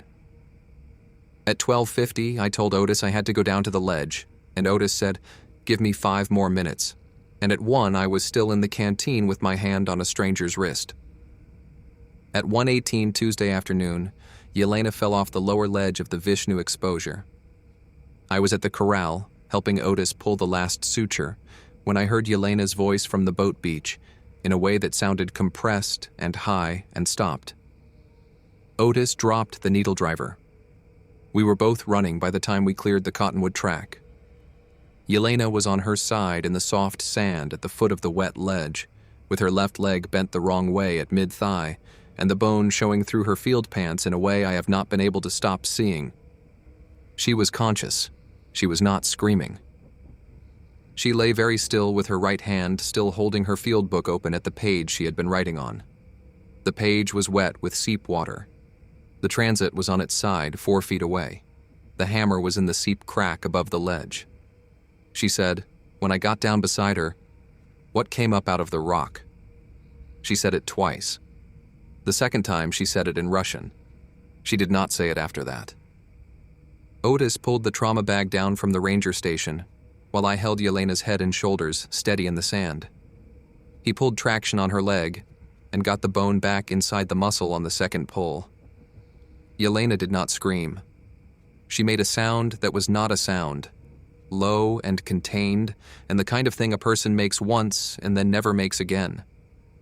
He stabilized the leg with a hair traction splint, ratcheting the wheel until Yelena nodded and her color came partway back. We packed her thigh in ice from the canteen freezer and started an IV of normal saline because she had begun to go gray around the mouth. I called Pearl at 1:53. Pearl had the Bell 206 Long Ranger out of Grand Canyon Park Aviation in the air within 22 minutes. The wind at the bridge was running 35-knot crosswinds out of the west, and the pilot, Eric Hartzell, called my radio at 2:48 and said he could not safely land with the bridge cables there and the gusts climbing. He said first light Wednesday. He said he would bring a paramedic out of Flagstaff Medical Center and a Stokes litter, and to keep her stable. He said cold, elevation, and your voice. ETA, 7:30. Wednesday morning.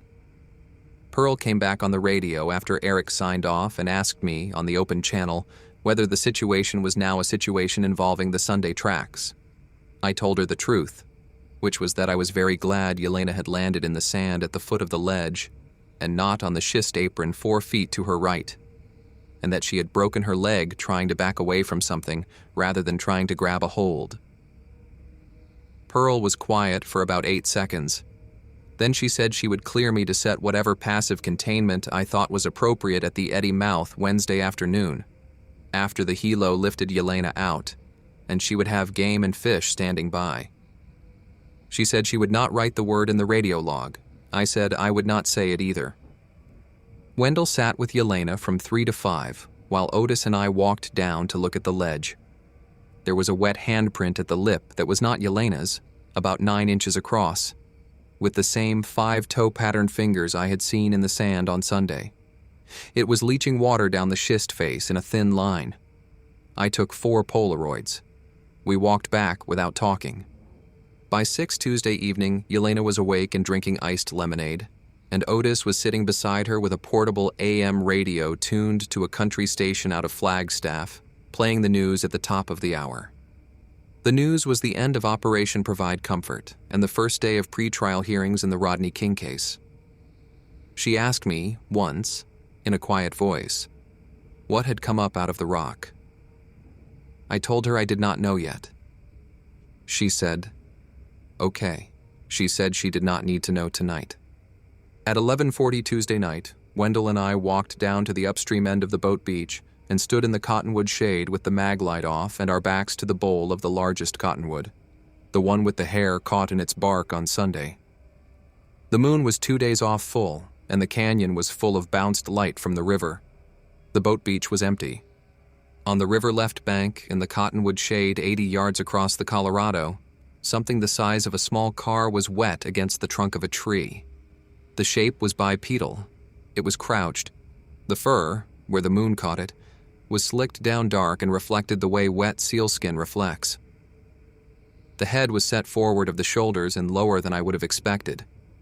I saw the eyes twice, in 3 seconds, as it turned its head 30 degrees toward the upstream end of the beach, and then back. They glowed amber green, and did not look like the eyes of a large dog or a mountain lion.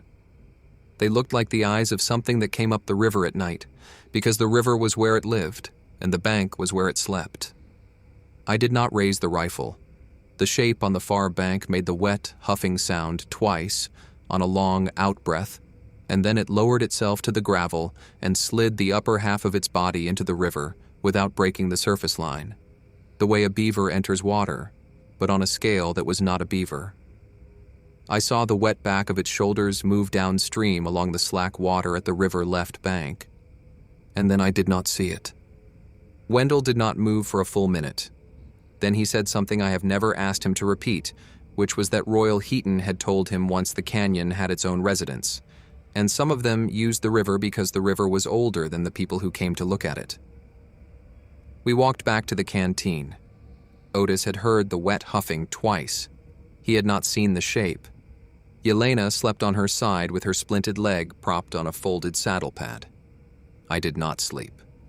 The Bell 206 came in at 7:18, Wednesday morning.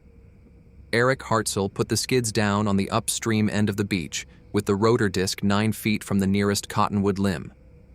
The paramedic, Manny Vasquez, gave Yelena 6 milligrams of morphine before he moved her to the Stokes litter and had her in the right side door by 7:31.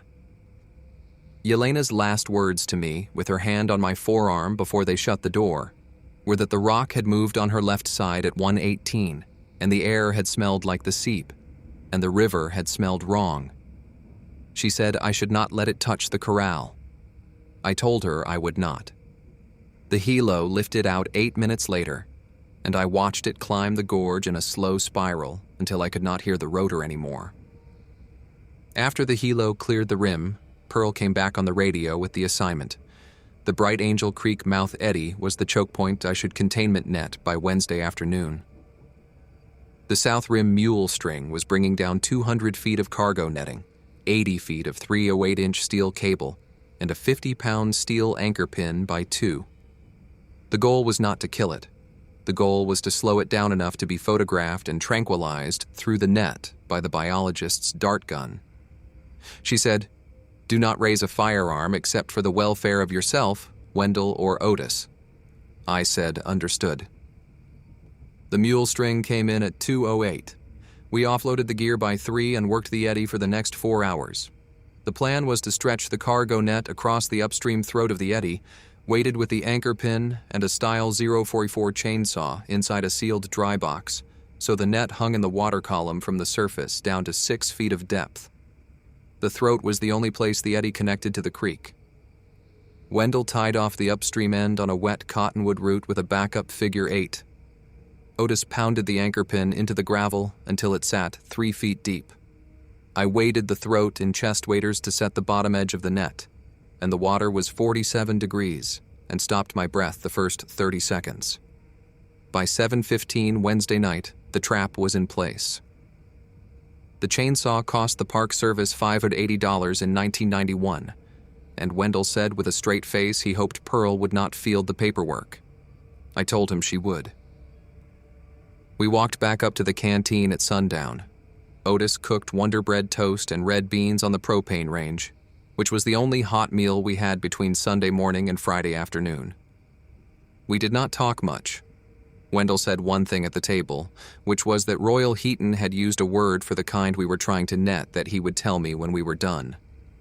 I said, "Okay." Wednesday night was quiet. Otis took the porch with the Remington from 8 to midnight. Wendell took midnight to 4. I took 4 to first light. There was no sound from the boat beach, no wet huffing, no kicks at the corral. Roxy did not kick the panel. I do not know what to make of that quiet. Thursday morning, I walked the eddy at 7:30, and the net was undisturbed. The wet sand had no fresh prints. The cottonwood at the bend had no new hairs. I walked the Bright Angel Creek track up to the box, the narrow inner gorge where the creek runs in a slot for 700 yards before it opens to the lower campground. And at the 400-yard mark, I found 2 sets of the wet 5-toe pattern prints on the streamside gravel, headed upstream, that had not been there on Tuesday afternoon. The prints were old by morning, dry around the edges, and they ran out at the 600-yard mark where the creek had been higher and the prints would have been underwater. I told Wendell and Otis at the canteen. We agreed it had gone up the creek before we set the trap. We agreed not to follow it. We agreed to wait at the eddy. At 1:20 Thursday afternoon, a 30-minute hard rain on the south rim, 4,800 feet above us, hit Bright Angel Creek as a flash flood. The creek went from about 6 CFS to about 220 CFS in 14 minutes. We stood on the canteen porch and watched the water come up in a brown wall about 18 inches high, carrying a ponderosa pine top with 1 branch still green, 2 dead mule deer, and a tangle of rope. The wall hit the eddy mouth at 1:34. The upstream cottonwood root tie-off snapped. The cargo net was sucked sideways into the seam and pulled into the main current of the Colorado, where the style dry box weight kept it under the surface but no longer across the throat. The trap was gone. I climbed down at 2:30 when the flow had dropped and pulled what was left of the net to shore. The steel was at the bottom of the eddy, intact, in the dry box. The net was torn through in 2 places. The steel cable was bent into a fishhook. I called Pearl at 3. She said, "Do not rebuild," and to hold the line until Friday at 10 when game and fish would helo in. I sat at the boat beach with the Remington across my knees and watched the river drop. I walked back up at 7:30. Thursday night, after Wendell had gone to bed at 9 and Otis had taken the 8 to midnight watch with the Remington, I sat alone on the canteen porch with the door open behind me and the mag light on the rail. The porch light was on for the first time in 5 nights because Pearl had told me on the 7 p.m. call to turn it on. She said if the thing was going to come into the lit area, she wanted to know it was a thing that would come into a lit area. I did not understand that until later. At 11:48, by my watch, I heard a wet huff at the upstream corral. Not 2 huffs. Not the flat hand water slap I had heard at the bridge. 1 long, wet exhalation, low to the ground, about 15 feet from the corral panel. The mules were not moving. That was the thing that told me what was coming. The mules had stopped being afraid of it. I came off the porch with the Remington at low ready and the mag light off and walked the cottonwood track to the corral side. I did not call for Otis. The canteen porch light was at my back and threw my shadow 30 feet ahead of me on the sand. I stopped 12 feet from the corral panel. The huff came again, on the far side of the panel, lower than my hip. I stepped sideways out of the porch light. I let my eyes adjust for what felt like 4 or 5 minutes, the way I had been taught by an instructor at the Federal Law Enforcement Training Center in Glencoe in the summer of 1988. The shape came into focus on the riverside of the corral, about 18 feet from me, low to the ground. It was kneeling. It was kneeling the way a person kneels when their leg will not bear the weight. The left shoulder was lower than the right. The left arm hung at an angle and was not moving. The right hand was flat on the sand and bearing weight. The head was set forward and lower than the right shoulder. The wet huffing came from a mouth I could now see, a wide, blunt mouth with thick lips and no visible canines, half open and breathing in a 4-count rhythm I would later see in a wounded mule. It was looking at me.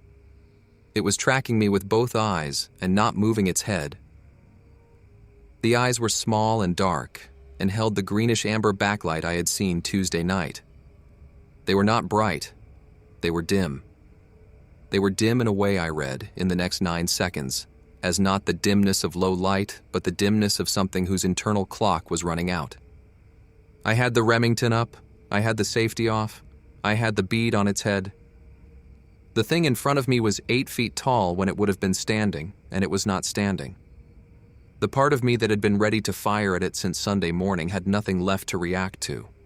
There was nothing in its posture that was a threat. I lowered the rifle. I lowered it to low ready, then to port arms, then to my side. The thing watched me lower the rifle. It blinked twice, the wet, flat, slow blink of something that did not have a lot of blink left. Then it took its weight off its right hand, dragged its left leg under it, and stood in a slow, lopsided rise.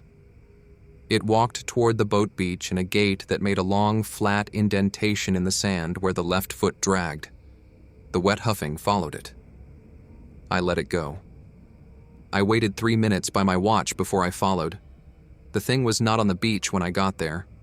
The wet sand had the long, flat indentation of the dragged foot going to the water, and at the water's edge a single 5-toe pattern handprint where the right hand had taken the weight at the last step. The Colorado was running 8,400 CFS. The water was 47 degrees. I stood on the bank for 12 minutes. I heard nothing. I saw nothing. I walked back up to the canteen. Otis was on the porch with the Browning across his knees. He had heard the dragging foot on the cottonwood track at 11:55, he said, and he had been about to come out when he heard me lower the rifle.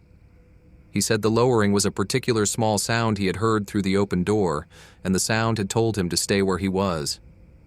He did not ask me to explain. I went to bed at 1:08 Friday morning. I did not sleep. At first light Friday morning at 5:50, Otis and Wendell and I walked down to the boat beach with the Remington and the Polaroid spectra. The dragged foot indentation went to the wet line and stopped. We walked the upstream end of the beach for 200 yards toward the eddy mouth and past the trap site, then down the bank into the slack water seam where the eddy spun into the main current. The body was in the driftwood at the seam, 80 yards downstream of where the dragged foot had gone in. The face was up. The shoulder wound was the size of a saucer and was 3 weeks old by the look of the necrotic margin. The other injuries on the body were old or partly healed. The left foot, the one that had dragged, had a deep cut across the arch that was 4 days old and did not look like it had been made by anything that lived in the river. It looked like the kind of cut a man makes on himself with a misplaced footing on a slick schist ledge. We pulled the body out at 6:12. Wendell and Otis took the shoulders. I took the legs. It weighed somewhere between 460 and 510 pounds by Dr. Crawford's later estimate. We laid it on a Park Service tarp with the head pointed away from the river and the eyes still open. The greenish amber held until 7:55 when I covered the face with a folded blanket. I took 14 Polaroids of the body. I logged the GPS coordinates. I called Pearl at 6:30. She said the game and fish team would be on the helo at 8:30 with a body bag and a refrigerated crate. She did not give it a name. I did not either.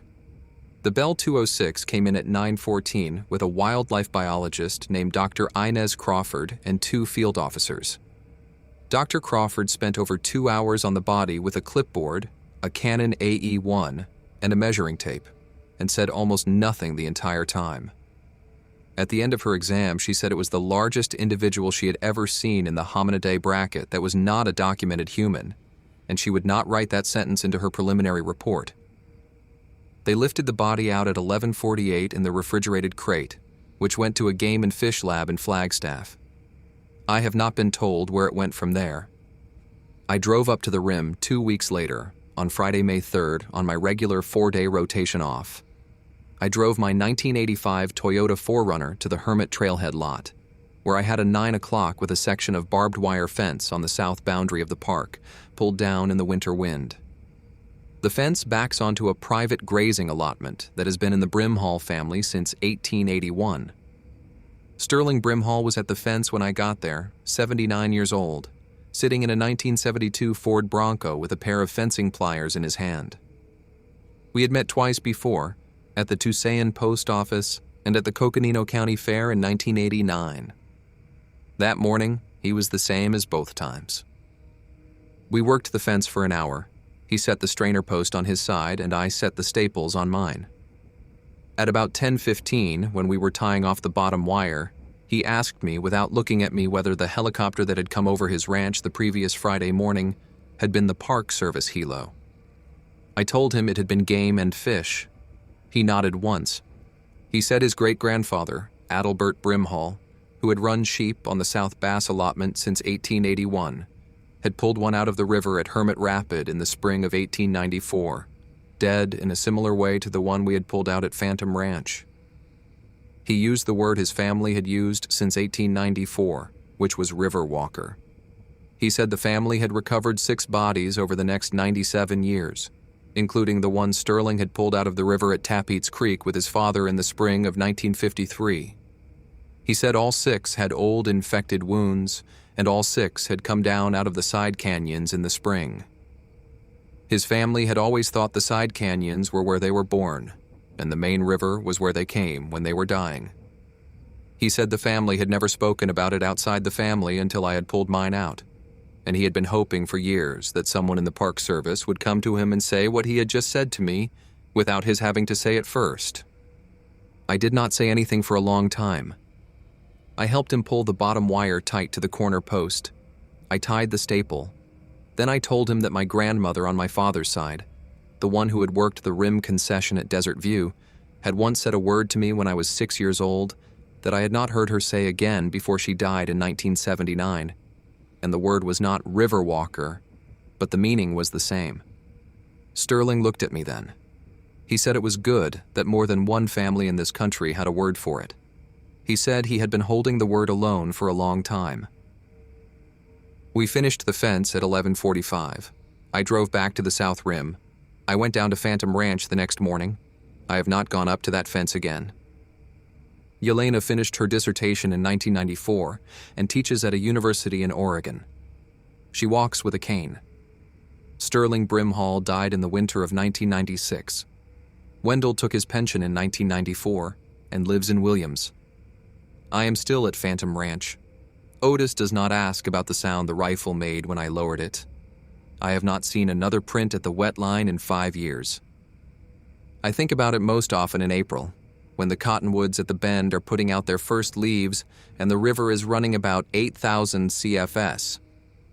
I think about the dim greenish amber in its eyes when it knelt on the sand of the track and watched me lower the rifle. I have not figured out, in 5 years, whether it knew what it was asking me. The sound of a man lowering a rifle is a small sound, and it can mean more than one thing, and I am 35 years old, and I still do not know which thing it meant that night.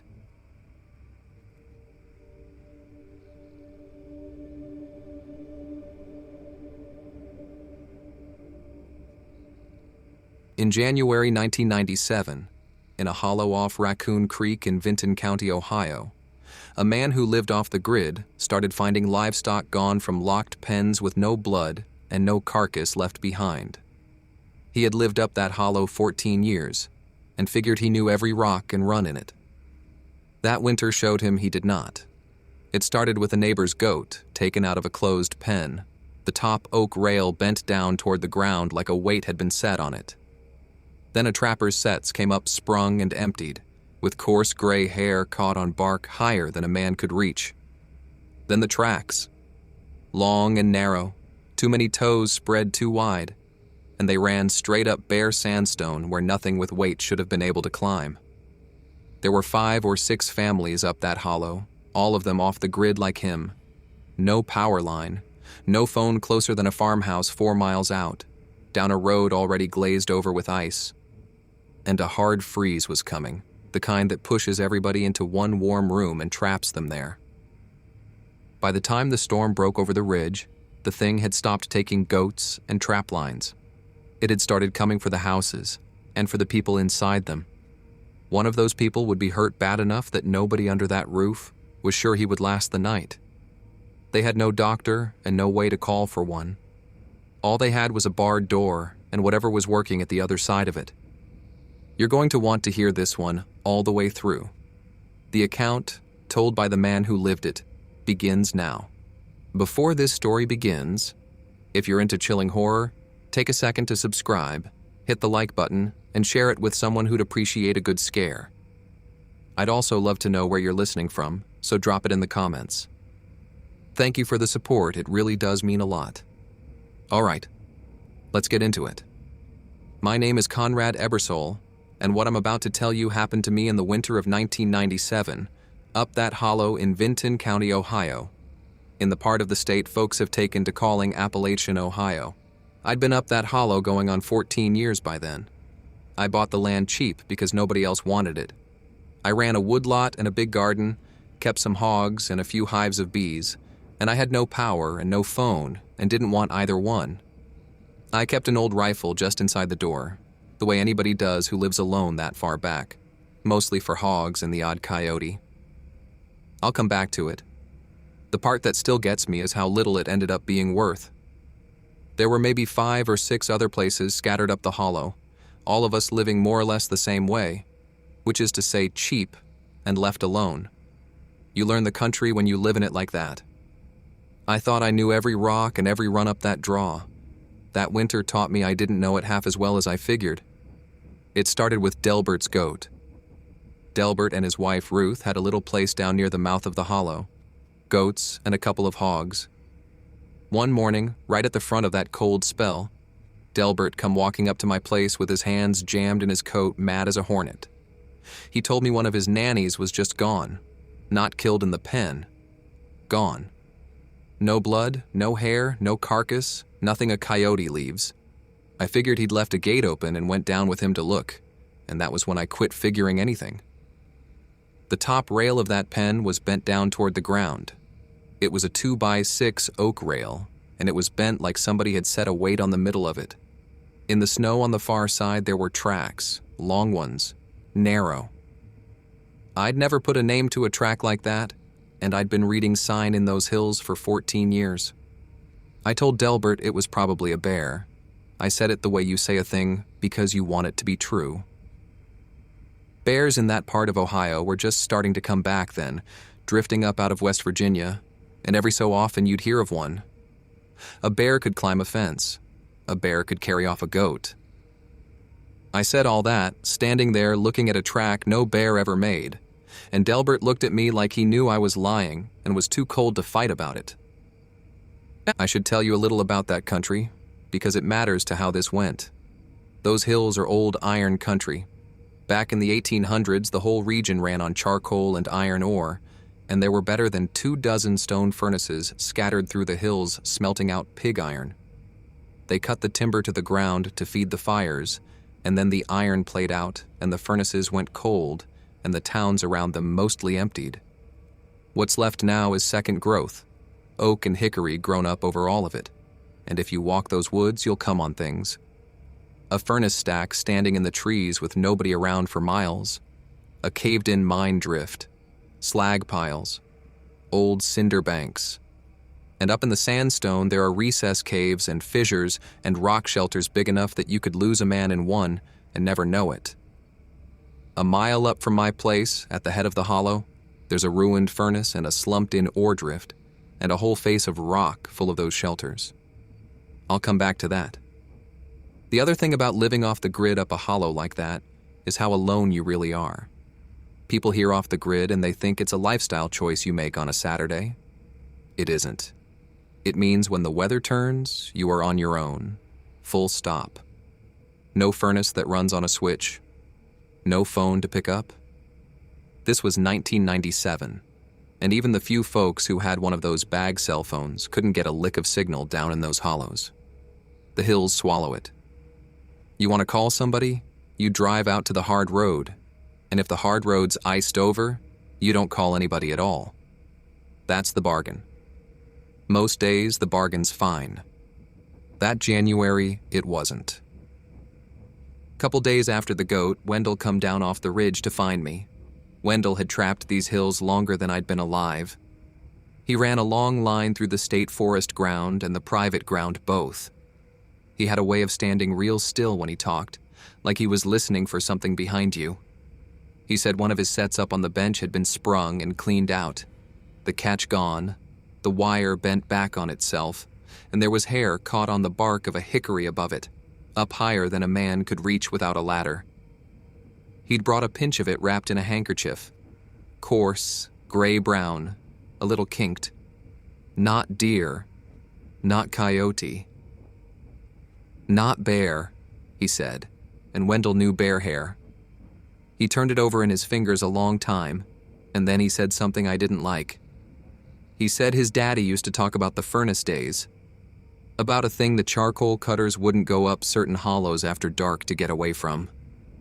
He said everybody back then knew to leave a little of whatever you killed out at the edge of your ground, so it'd take that and leave you be. I told him that was an old man's story. He said it probably was. Then he asked me where I'd been putting my butchering scraps. That stopped me, because I'd been doing the same thing for 14 years without a thought.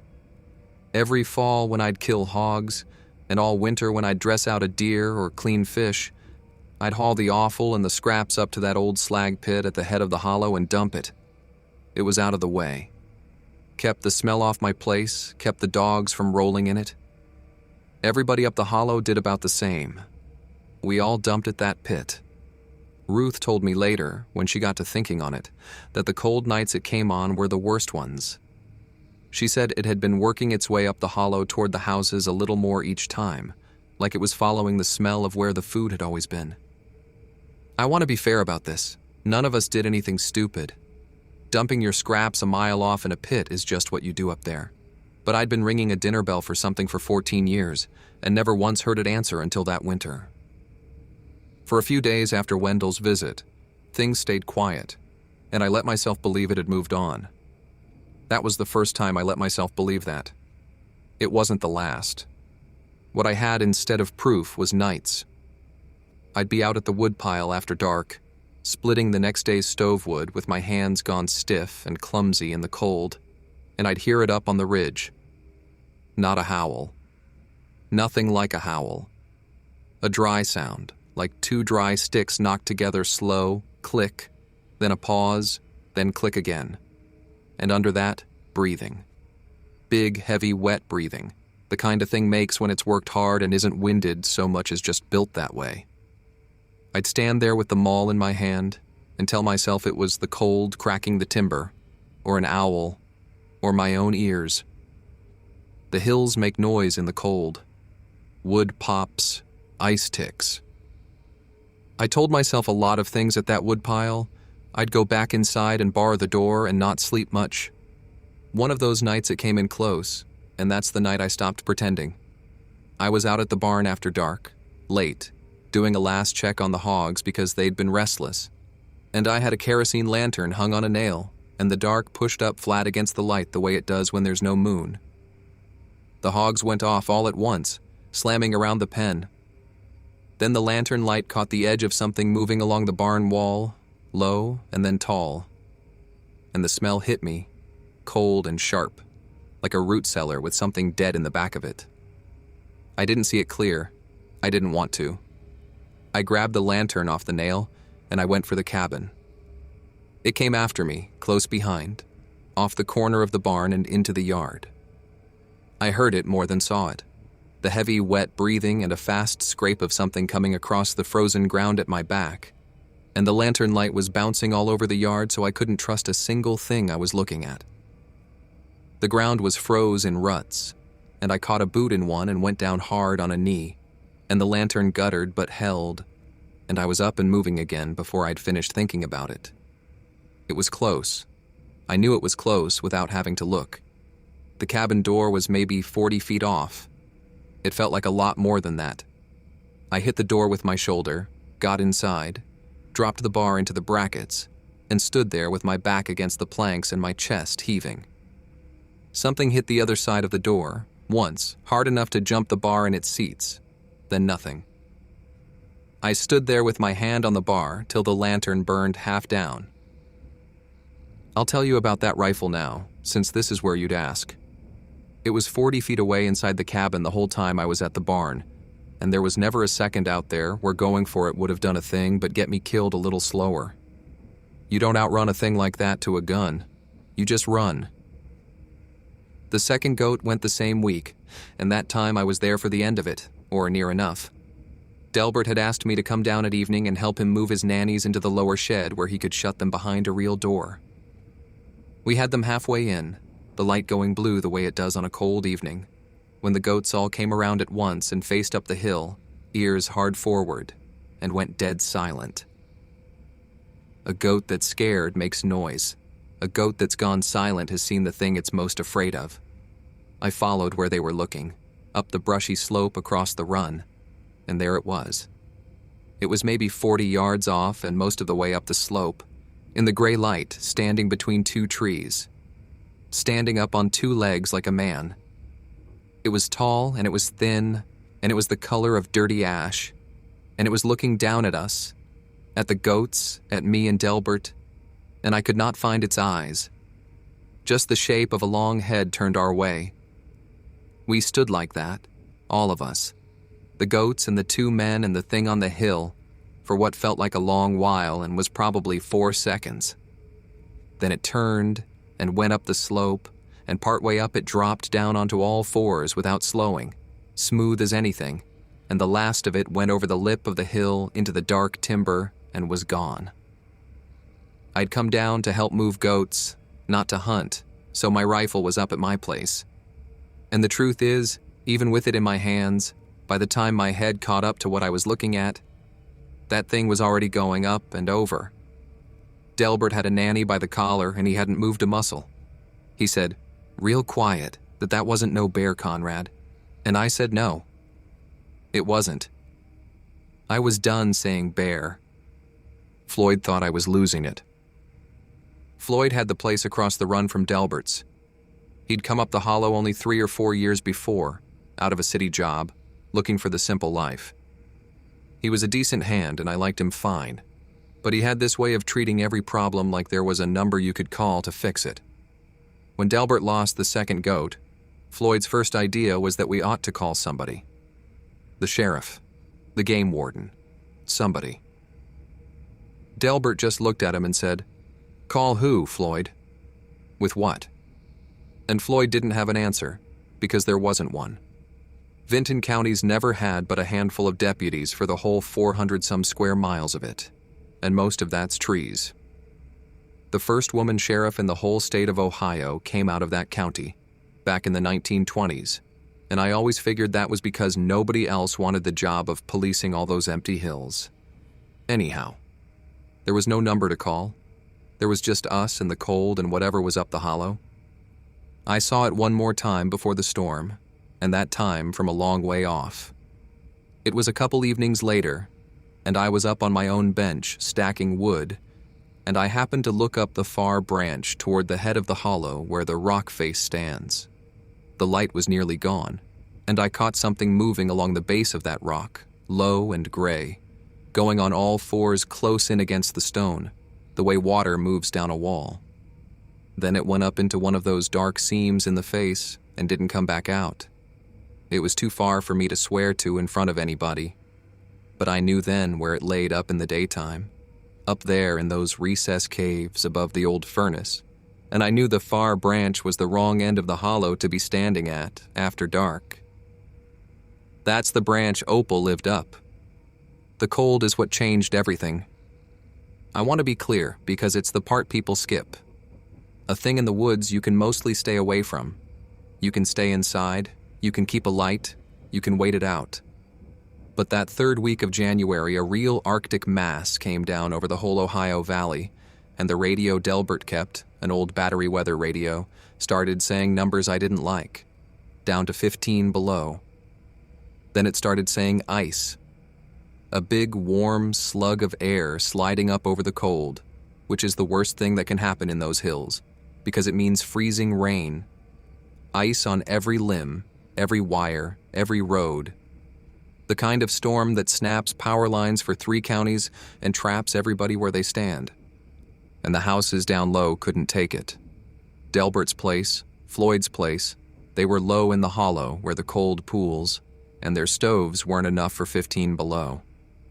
So I did the thing that made sense. My place sat highest, on a bench halfway up, and it was the soundest and the warmest. One big room built tight with a stove that could have heated a barn. I told everybody to bring their food and what stock they could move and come ride out the storm at my place. Pool everything in one warm room and wait it out. It was the right call. I'd make it again. I want you to understand that, because of what it did. By the day the storm was due, I had most of them. Delbert and Ruth, with their remaining goats and 2 hogs penned in my barn. Floyd. Burl, who lived up past Floyd, a big, quiet fellow, strong as a mule and twice as steady, good with his hands. Wendell come down off the ridge with his traps and his rifle and a bad feeling he didn't bother to hide. Between his rifle and the old one by my door, we had 2 guns in that cabin. I'll tell you right now, they may as well have been 2 more sticks of stove wood, for all the good they did when it counted. But I didn't know that yet. That was 6 of us under my roof, plus all the food. Everybody's canned goods, everybody's smoked meat. I had a smokehouse out back of the cabin, and we'd packed it full. Hams and shoulders and side meat, and a couple deer's worth of dressed-out venison, all in one place. I just moved every bit of food in that hollow into 2 buildings on my bench. I didn't think about that the way I should have. I was thinking about 15 below. There was one I didn't have. Opal. Opal was a widow woman who homesteaded alone up the far branch of the hollow, the steep one that runs up toward the rock face and the old furnace. She'd been up there longer than Floyd, maybe as long as me, and she lived simpler than any of us, just her and a stove and a spring and a garden. She was tough as a boot, and she didn't ask anybody for anything, ever. I'd sent Burl up the day before to tell her to come down to my place for the storm, and she'd told him she was fine. But that evening the freezing rain started, fine and steady, and I kept looking up toward the far branch and not seeing any smoke off her chimney. No smoke. In 15 below, I'd like to tell you I jumped right up. I didn't. I stood at my window a good while arguing with myself, going up that far branch in the dark with the ice coming and that thing somewhere up the hollow. That was the worst idea a man could have. But Opal, alone in a cold cabin in a storm like that was a dead woman by morning. So me and Floyd took my truck as far up the branch as the ice would let it go, which wasn't far, and then we went on foot with the lanterns. The truck was an old flatbed, no good on ice, and we got it maybe halfway and left it sitting in the road with the engine running and the lights on. Burl wanted to come. I told him to stay and keep the others and keep the door. I don't know why I said the door, I just said it. The walk up that branch is the part I dream about, except I don't dream. I just lie there and run it back. The freezing rain coming down through the lantern light, every branch already starting to shine with it. The only sound the little hiss of the rain hitting the ice and our boots breaking through the crust. Floyd kept talking. He does that scared. He was saying, maybe Opal banked her fire down. Maybe that's why no smoke. Maybe she's fine, and I let him talk because the talking was for him, not me. Opal's cabin sat at the very top of the branch, hard up against the rock face, and when we come up on it I could see her door was standing open. Open, in 15 below, with the rain coming in. That's when my stomach went. We found Opal in the back corner of her one room, jammed down between her bed and the wall, with a kitchen knife in her hand and her eyes wide open and not blinking. Alive. Just locked up. She'd heard something on her roof. She got out maybe 4 words at a time. Something heavy, working at the chimney. Then her door came open on its own, and she got back in the corner with the knife, and she'd been there she didn't know how long. The lantern shook in Floyd's hand and threw everything around the room. And I made the mistake then that nearly killed me. I turned my back on that open door to get Opal up off the floor. I never heard it come in. That's the thing I can't get past. A thing that size, and I never heard a board creak. I had my good arm around Opal, getting her up off the floor, and then something closed on my right shoulder from behind, and the floor came up and hit me. I'll tell you what it felt like, because the feeling is the only part I'm sure of. It felt like getting caught in farm machinery. Not a bite, not a swipe, Just an enormous closing pressure and then everything moving at once, me going one way and my arm trying to go another. It had me by the shoulder and the top of the arm and it pulled, and I went off my feet and into the wall, and I felt the meat of my shoulder tear and heard something in the joint go wrong. Its breath was on the side of my head, hot in all that cold, and it smelled like a cellar smells, cold stone and old water, and something sharp underneath like ammonia. I got a hand up, and what I touched wasn't fur. It was skin, loose gray skin over hard bone, with sparse, coarse hair in patches, and it was cold to the touch like it was the same temperature as the air. Then Floyd did the one brave thing I ever saw him do. He swung the lantern. Not at me, at it, full into the side of its head, and the lantern busted and the kerosene caught, and there was fire on the floor between us for just a second. And the thing let go of me to get back from the fire. I got my first real look at it then, in that little flare of light, and I'm only going to tell you this once. It stood up off me, and its head near touched Opal's ceiling, and it was lean the way a starving steer is lean, every rib and joint showing under that gray hide, with arms too long for the rest of it, hanging down past its knees. Its face was wrong. The eyes were set so deep in the skull you couldn't find them, just two dark hollows, and below that, a wide mouth full of small, even teeth, too many of them, like rows of pegs. It didn't roar. It made that dry clicking down in its throat. Fast now. Then it turned and went out the door. The last I saw of it that night, it was going up the rock face on all fours into the dark, straight up, where no man could follow. I don't remember much of getting back down the branch. I remember Floyd stamping out the fire so Opal's cabin wouldn't burn. I remember the warmth running down inside my coat and freezing on the outside of it. I remember Opal walking under her own power on one side of me, and Floyd holding me up on the other, the three of us slipping down that iced road to the truck. The lanterns were both gone, busted at Opal's, so we went the last of it by the truck's headlights shining up through the rain at us. I remember thinking the headlights looked like the kindest thing I'd ever seen. Ruth took one look at me when we come through my door and went to work. Ruth had no nurse training, just a long life of patching up Delbert and the stock. But she was steady and she was fast.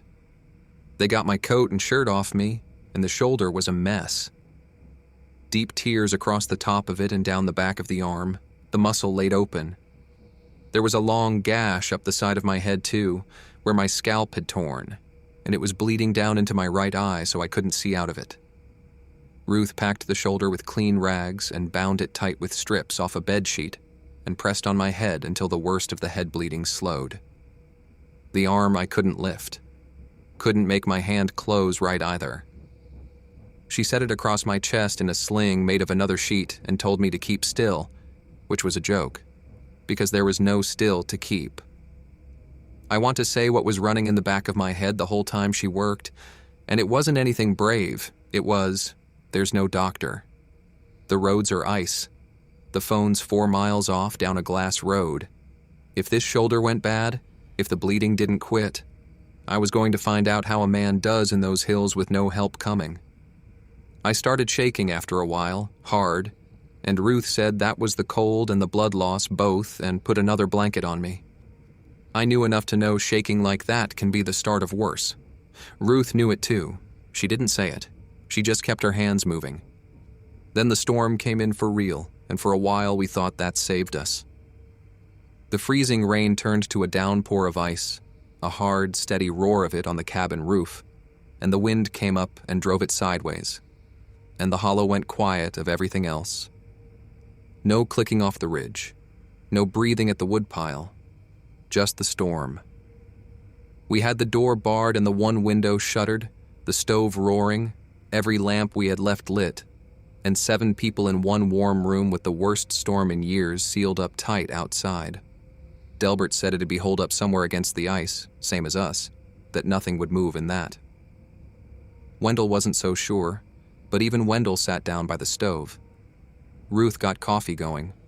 Opal sat closest to the stove with a blanket around her and her hands flat on her knees, and she didn't shake at all, which I'll come back to. For about an hour, maybe a little more, it felt like we'd made it. We'd gathered everybody up. We'd got Opal out. The storm was loud, and the room was warm, and the thing was out there in it, and we were in here. I even dozed off for a minute against the wall with my arms strapped up. That's how safe it felt. I came awake to the hogs. The hogs in my barn started screaming. There's no other word for the sound a hog makes when it's terrified. It's almost human. And then there was a different sound under the roar of the ice, a heavy dragging, scraping sound from out back of the cabin. The smokehouse. It was at the smokehouse.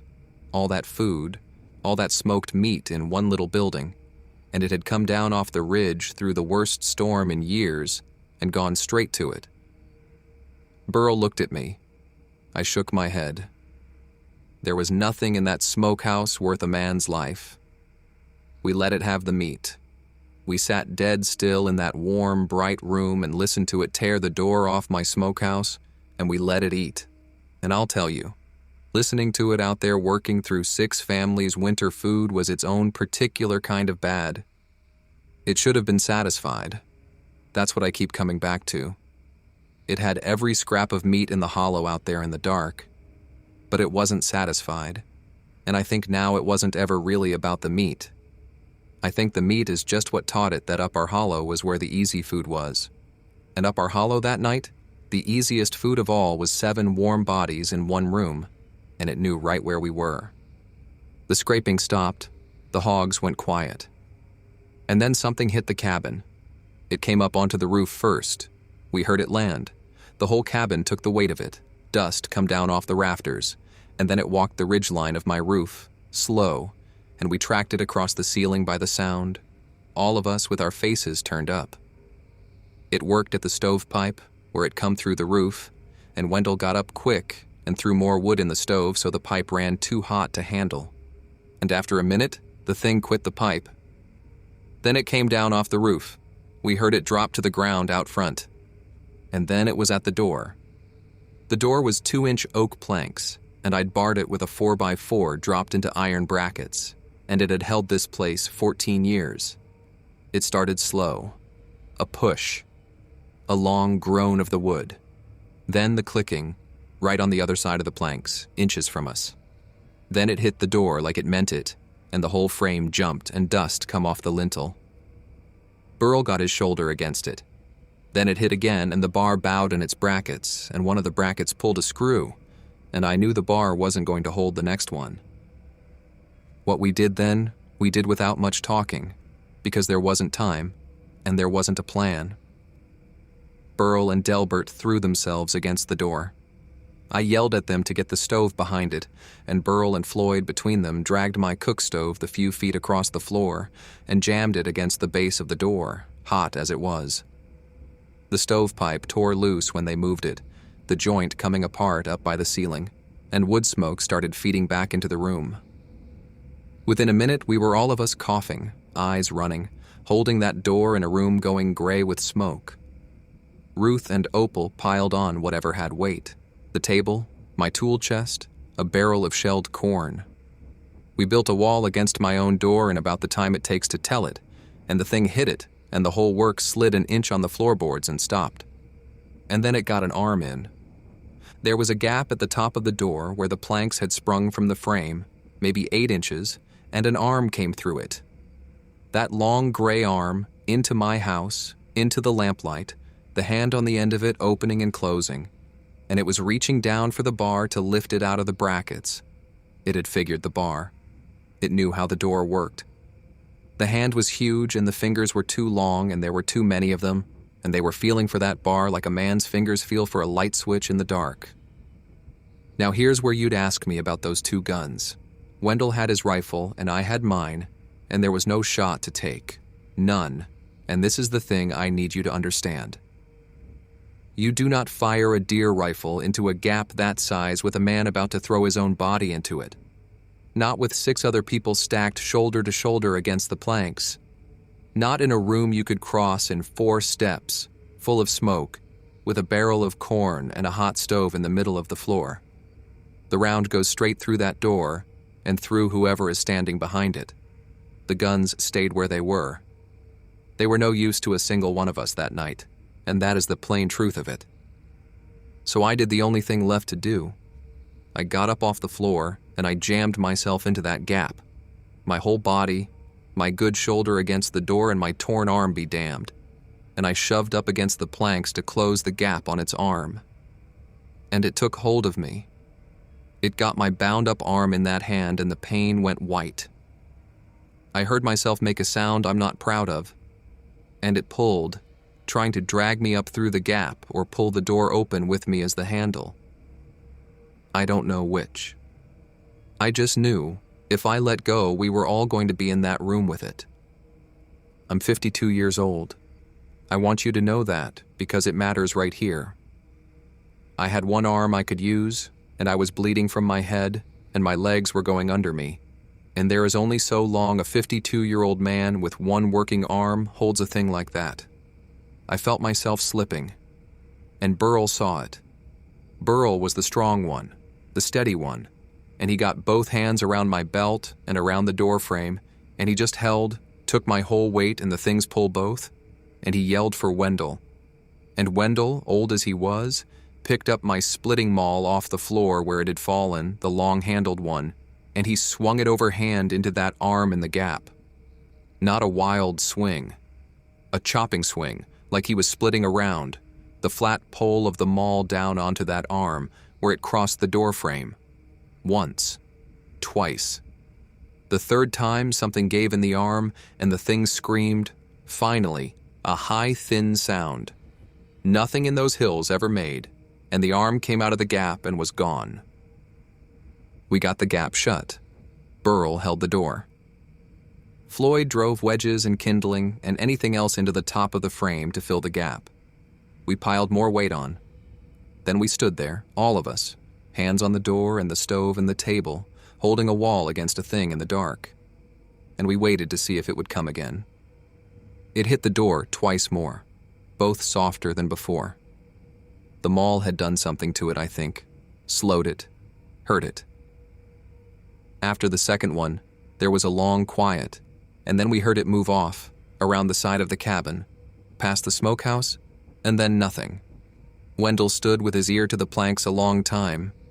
He said he could hear it going up the hollow, up toward the far branch, up toward the rock face and the old furnace and those recessed caves where a thing could go and never be found. Going home, I guess, to wherever home was. We held that door until it got light. Nobody slept. Sometime in the dark, the stove had burned down and the smoke had thinned, and we cracked the one shutter an inch to let the worst of it out and to watch for first light. The storm wore itself out toward morning, the roar of ice on the roof falling off to a tick and then to nothing, and a gray dawn came up gray as the things hide through that cracked shutter. We didn't open the door for the longest time. When we finally did, the world outside was glass. Every tree, every weed, every wire, sheathed in ice and bent over with the weight of it, and the whole hollow shining and silent, and not a track to be seen anywhere, because the rain had glazed over everything, even the snow. The smokehouse door was 20 feet off in the brush where it had been thrown. Inside, the smokehouse was cleaned out. Every ham, every shoulder, the venison, all of it gone, and the racks pulled down. The hogs had lived, packed into the back corner of the barn, shaking. On the doorframe of the cabin, down low, about waist high on a man, there were 4 long gouges raked into the oak, deep, clean. And next to them, weathered gray and old, soft at the edges the way wood gets after years, were 4 more. Same spacing, same height. They'd been there longer than I'd owned the place, and I'd painted over them and around them for 14 years and never once seen them for what they were.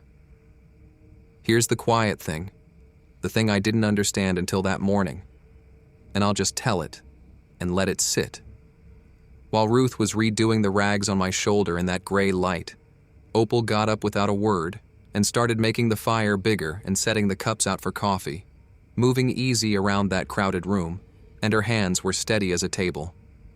They'd been steady all night, and it came to me, watching her, that Opal had lived alone up the very head of that hollow, hard against that rock face, for going on 15 years, and she had not been one bit surprised by any of it.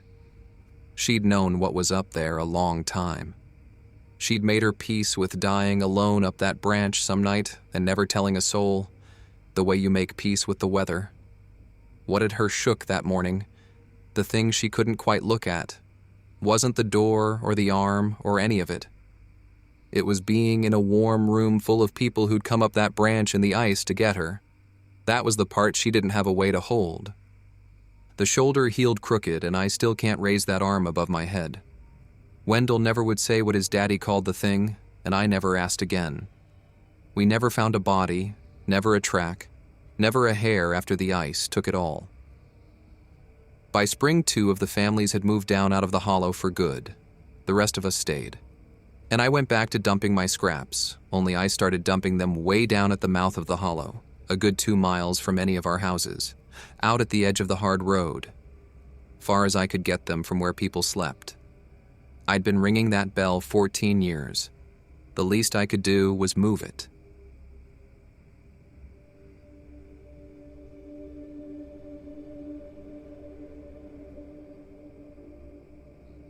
In 1997, in the Owyhee Canyon country of southwest Idaho, a large animal veterinarian drove 40 miles out to a snowed-in cattle ranch to look at dead stock. He ended up killing the thing that had been killing it with the bucket of a front-end loader. The rancher had been losing cows for almost 3 weeks. They came back opened along the belly and partly skinned, the hides taken. It was not the way a cougar leaves a kill. By the time the vet got down into the canyon, the grade behind him was drifting shut. Nobody was getting off that ranch until the plow came, 2 days out. So he was stuck. That part matters. That night it came down off the rim into the yard. It crossed the open ground on 4 legs, low and quick. Then it stood up on 2 at the corral wire the way a man stands. It made a sound that was almost a person calling. It was close enough that one of the young hands nearly answered before he caught himself. It opened the rancher's grown son from hip to knee at the fence.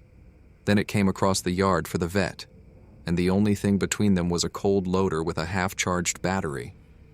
If you have ever been somewhere far enough out to understand, all the way down, that no one was coming for you, then you know how that night felt. An old hand on the next ranch was a Dene man, come north with the sheep long ago.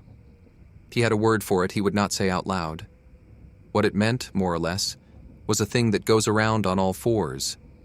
The families in that canyon said nothing and kept their stock off the mesa. A skinwalker is what the rest of us would call it. His account starts now. Before the story starts, one small ask. If these keep you up at night in the best way, subscribe, drop a like, and send it to a fellow horror fan. And tell me where you're listening from. I read every comment. Thanks for being here. Now, let's get into it. My name is Vance Norby, and this happened to me back in 1997, out in the Owyhee country of southwest Idaho. I was the only large animal vet covering that whole end of the county that winter. That is less impressive than it sounds. It just meant I was the only one dumb enough to keep doing ranch calls past the pavement in February. I did mostly cows and horses, some sheep.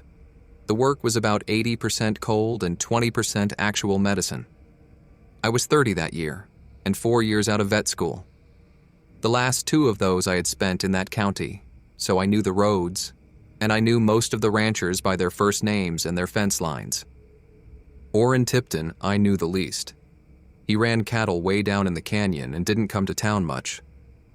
When he called the clinic the morning all this started, the first thing he said was that he wasn't calling about a sick animal. He was calling about dead ones, and he wanted me to look at how they had died.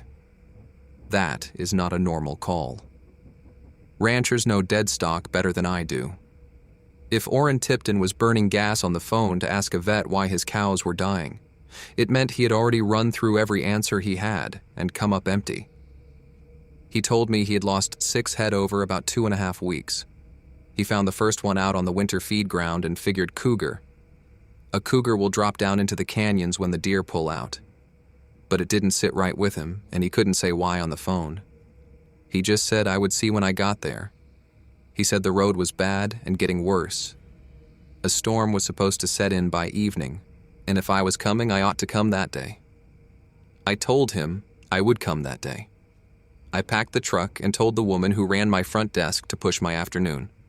I filled the thermos because I knew there would be no coffee where I was going. The drive out was the better part of 2 hours. The last stretch of it ran along the rim on a county grade and then dropped down a set of switchbacks into the canyon where the Tipton place sat.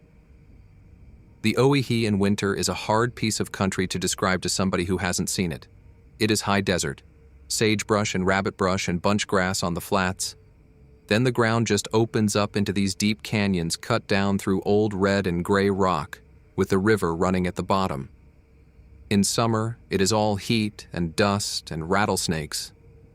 In February, it is snow and ground blizzards and a kind of cold that gets into the metal of your truck and stays there. There is nothing out there. No towns, no lights. A few ranches 10 and 20 miles apart, and south of the Tiptons, the reservation. You could stand on that rim and turn all the way around and not see one thing a person made except the road you came in on. The Tipton outfit was an old one. Orrin's grandfather had homesteaded the bottom. The place had that look a ranch gets when it has been the same families for 100 years, where nothing gets thrown away because somebody might need it. There was the main house, low and long, and a bunkhouse, and a shop. Then the corrals and the feed yard, and a couple of pole sheds, all of it strung along a bench above the creek. The canyon walls went up dark and close on the north and west sides. Orrin met me in the yard. He was 64, big through the shoulders still, with a face like the country. His son Pace was with him, 34 or so, quieter than his dad. There was a young hand too, named Iker Aldape, maybe 22. His grandfather, I found out later, had herded sheep all over those canyons back when the Basques ran the desert. Iker did most of the smiling for the whole outfit. Orrin and Pace were not smilers that day. The first dead cow they showed me was in the feed yard, frozen.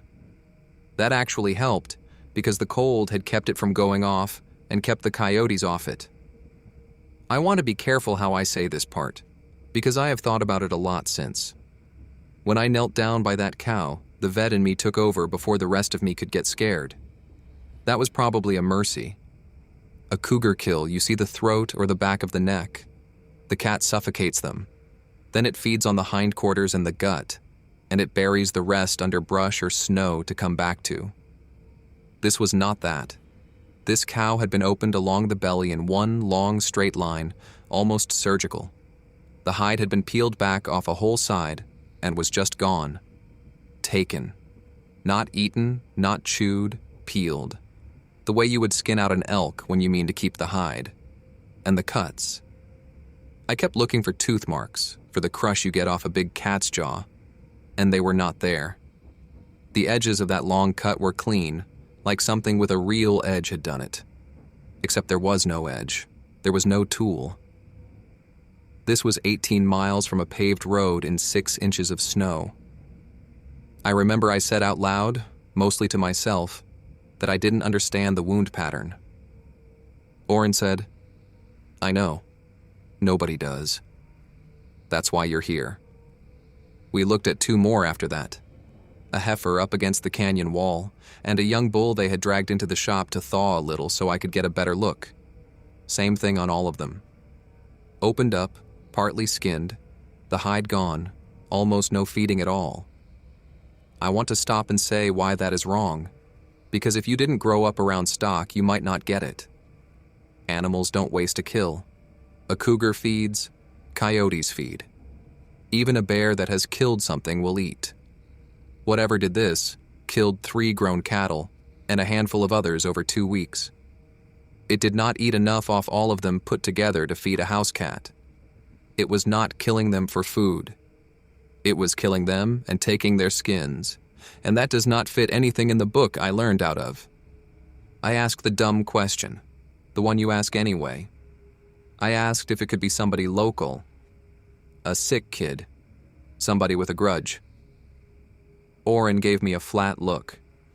He said the snow around every one of those kills was clean except for the tracks. The tracks weren't a man's and weren't a horse's, and weren't anything he could put a name to, and he had been on that ground his whole life. He took me out to the heifer and showed me. There was one set of prints in the hard snow next to her, going away toward the canyon wall, and they were long. Longer than my hand, narrow, with a heel and what might have been toes. The spacing was wrong for a person, and the stride between them was way too long, like whatever made them was covering 6 or 7 feet at a step. Pace said they had followed them once and lost them on the rock at the base of the rim where the snow gave out. He said it like he was glad they had lost them. Before the light went, Pace fed the cattle off an old front-end loader, working the lift and the tilt without ever looking at his hands. I stood by my truck and watched him, because there was nothing else for me to do. I did not know it then, but it was the only useful thing I learned on that ranch all day. By the time we had looked at the stock, the light was already going gray and flat the way it does before snow. The wind had come up out of the canyon. Pace stood looking at the rim for a long minute, and then said we ought to get my truck up top while we still could. I should have listened harder to that, but I wanted to write up what I had seen. I wanted to call the brand inspector and the state wildlife office in the morning. Oren said his neighbor Cabell Ostrander was coming over anyway, because Cabell had been losing stock too, and there was no sense me driving out in a storm just to come right back. So I made the decision that kept me there. I told myself it was the responsible thing. The truth is, I wanted to see what was leaving those tracks. Some part of me was already past being able to let it alone. The storm came in hard right at dark. Not a pretty snow. A ground blizzard. Wind screaming down the canyon and picking the dry snow up off the ground so you couldn't tell what was falling and what was just moving. By full dark, you couldn't see the corrals from the house. Cabell Ostrander got there a while into it, his headlights crawling down the switchbacks. He had 2 people with him. His daughter Etta, who was 28 and had been running half the Ostrander outfit since she was 20, and was steadier than her father about most things. And an older hand of his named Wilson Begay. I need to tell you about Wilson Begay. He ends up being the only one of us who actually understood what was happening, and the one I think about most. He was 58, quiet, with a long, flat face and gray coming into his hair. He had worked for the Ostranders going on 20 years. Cabell told me later, when I asked, that Wilson was Diné, Navajo. He had come up from down around the 4 corners as a young man with the sheep. Back then, outfits all over the West would bring in Navajo herders, because they were the best in the country at it. Wilson had stayed when the sheep work dried up and gone over to cattle. He talked when he had something to say, and not otherwise. When he came into Oren's kitchen that night, they were all standing around telling Cabell about my truck and the tracks and the peeled hides. Wilson didn't say one word. He stood by the door with his hat still on, and he listened, and his face changed. I didn't have a name for what it changed into at the time. I do now. He was afraid, and he was angry that he was afraid. And under that, he looked like a man who had just heard a thing he had hoped he would never hear again. Etta is the one who noticed the wire. She had gone out to the bunkhouse to put her bag down. She came back in fast and quiet, and said there was a hide caught on the corral wire on the north side, and that it had not been there when they pulled in. Oren said it was probably one of the hides off his own cows blown loose. Etta said it was not a cowhide. So 4 of us went out with flashlights, leaning into that wind. It was an elk hide. Green, which is to say fresh, not cured, the inside still wet and red and starting to freeze. It was hung over the top wire of the corral, draped, almost folded, set there, not blown there. You could see it had been put. And here's the part I still don't have a good way to say. There were no elk down in that canyon in February. They winter lower and east, off the high country. Whatever had carried that hide down to Oren's corral had brought it from a long way off, and it had hung it on the wire of a ranch with the lights on, in a storm, while 7 people sat 80 yards away. Wilson Begay looked at it in the flashlight beam. Then he looked up at the black wall of the canyon, and he said the first real thing I heard him say all night. He said, "We need to be inside." Nobody argued. We went inside. What I have to get across about the next few hours is that for a while nothing happened, and the nothing was worse than something. We were all in Oren's front room. The wind was loud enough that you had to raise your voice. Etta had put coffee on the wood stove, and we drank it because it gave our hands something to do. Nobody was hungry. I remember being cold in a way the fire could not touch, the kind that comes from the inside. Oren got out an old ledger, a tally book his father had kept and he had kept after. He showed it to me almost like he didn't want to, but couldn't stop himself. Pages going back decades, of losses he had never been able to make sense of. A clutch of ewes one spring in the 50s, a saddle horse found dead and skinned in 1971, that his father had written 3 words next to. The 3 words were same as before. There was an old loose photograph stuck in the back, black and white. It showed his grandfather and 2 other men standing over something on the ground that you couldn't make out. On the back, somebody had written a date in the 1950s and the words, Berasategui's boy after. I asked who Berasategui was. Oren said a Basque herding family that used to run the mesa above them. I asked what happened to the boy. Oren closed the book. Iker, the young hand, was the one who couldn't sit with the quiet. He kept getting up, looking out the window into the white, making jokes that nobody laughed at, asking Wilson questions Wilson wouldn't answer. At one point, Iker said, half grinning, that his abuelo used to tell him there was something that lived up on the mesa that you didn't talk about after dark. He had always figured it was just an old man scaring a kid.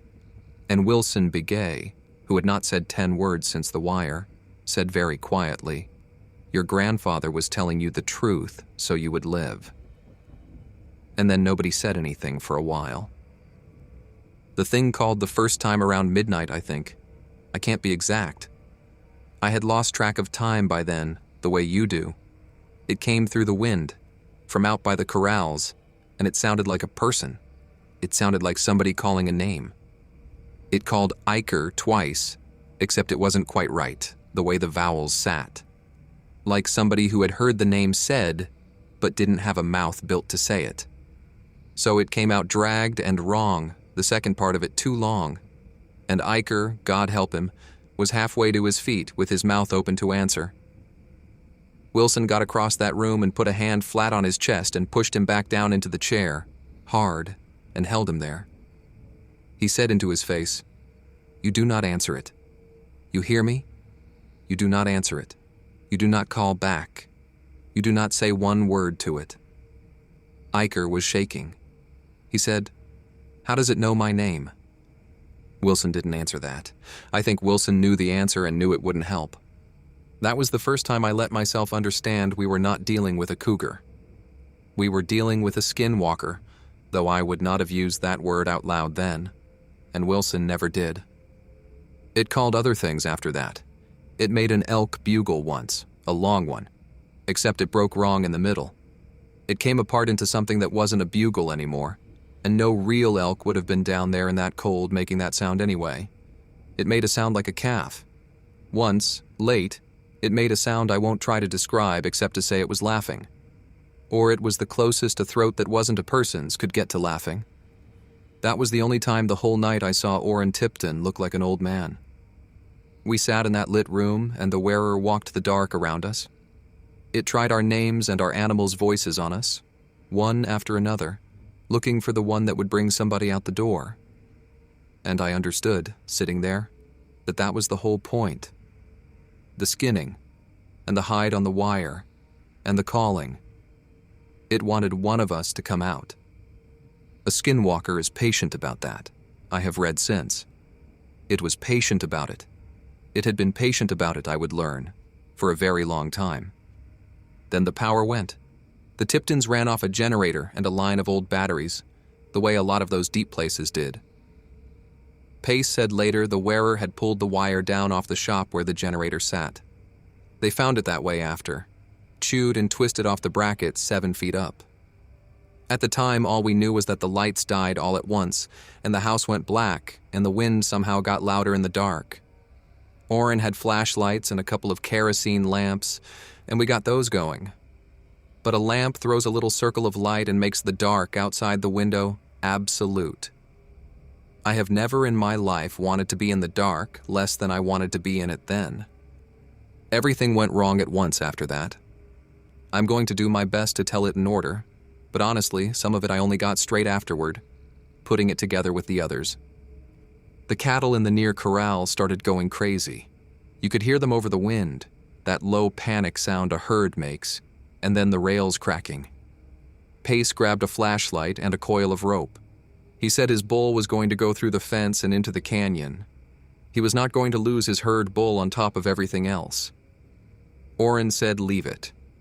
And Pace, who I think had had about all the sitting still he could take, went out the door anyway.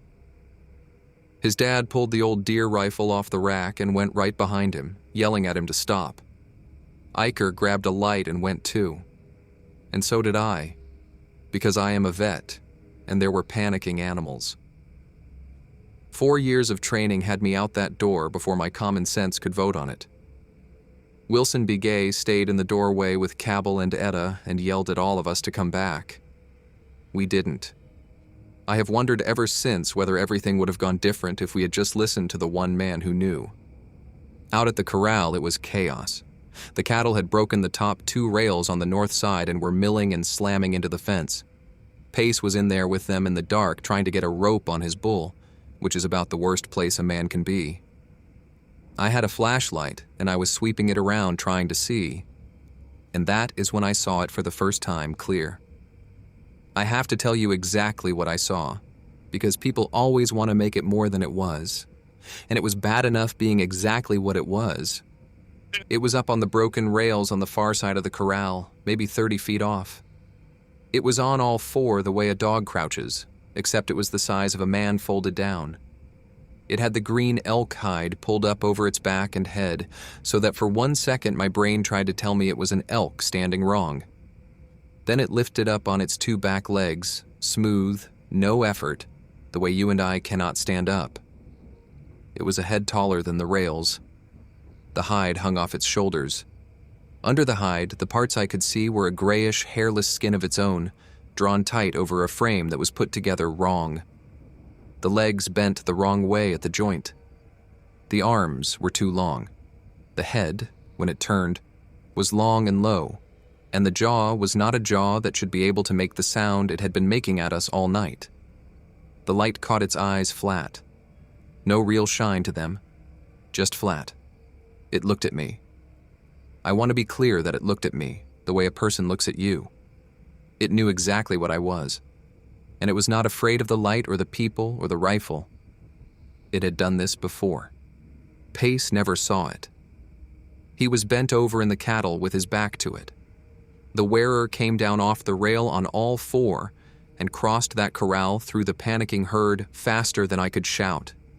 It stood up over Pace and brought one of those long arms down the back of his leg, and Pace went down screaming. I will not dress that up. He went down screaming, and there was blood black in the flashlight on the churned snow. It stood over him for 1 second with the elk hide hanging off it, and looked across all of us standing there with our lights and our 1 rifle like it was deciding. And then Orrin Tipton, who could barely hold the rifle steady, fired. He hit it. I know he hit it because it staggered, and there was a sound out of it like nothing I have ever heard. Dark blood came off its side and steamed in the cold. That is the thing I keep telling people who think I am making this up. It bled, and the blood steamed. It was a warm-blooded thing. It was flesh. It could be hurt.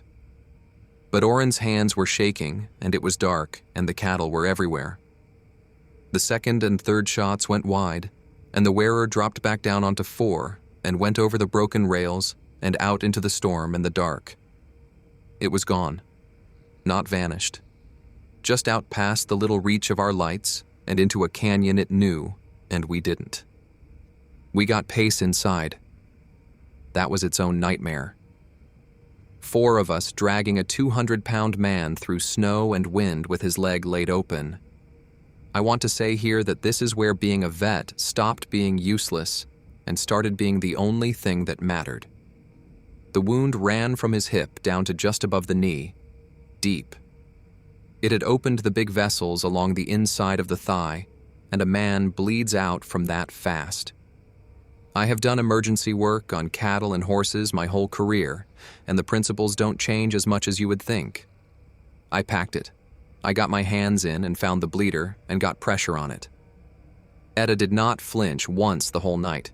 She held the lamp and then she held the packing while I worked. I improvised a tourniquet high on his leg out of a lead rope and a wooden spoon for a windlass, which is a thing you learn for stock. It held. Pace was gray and going into shock.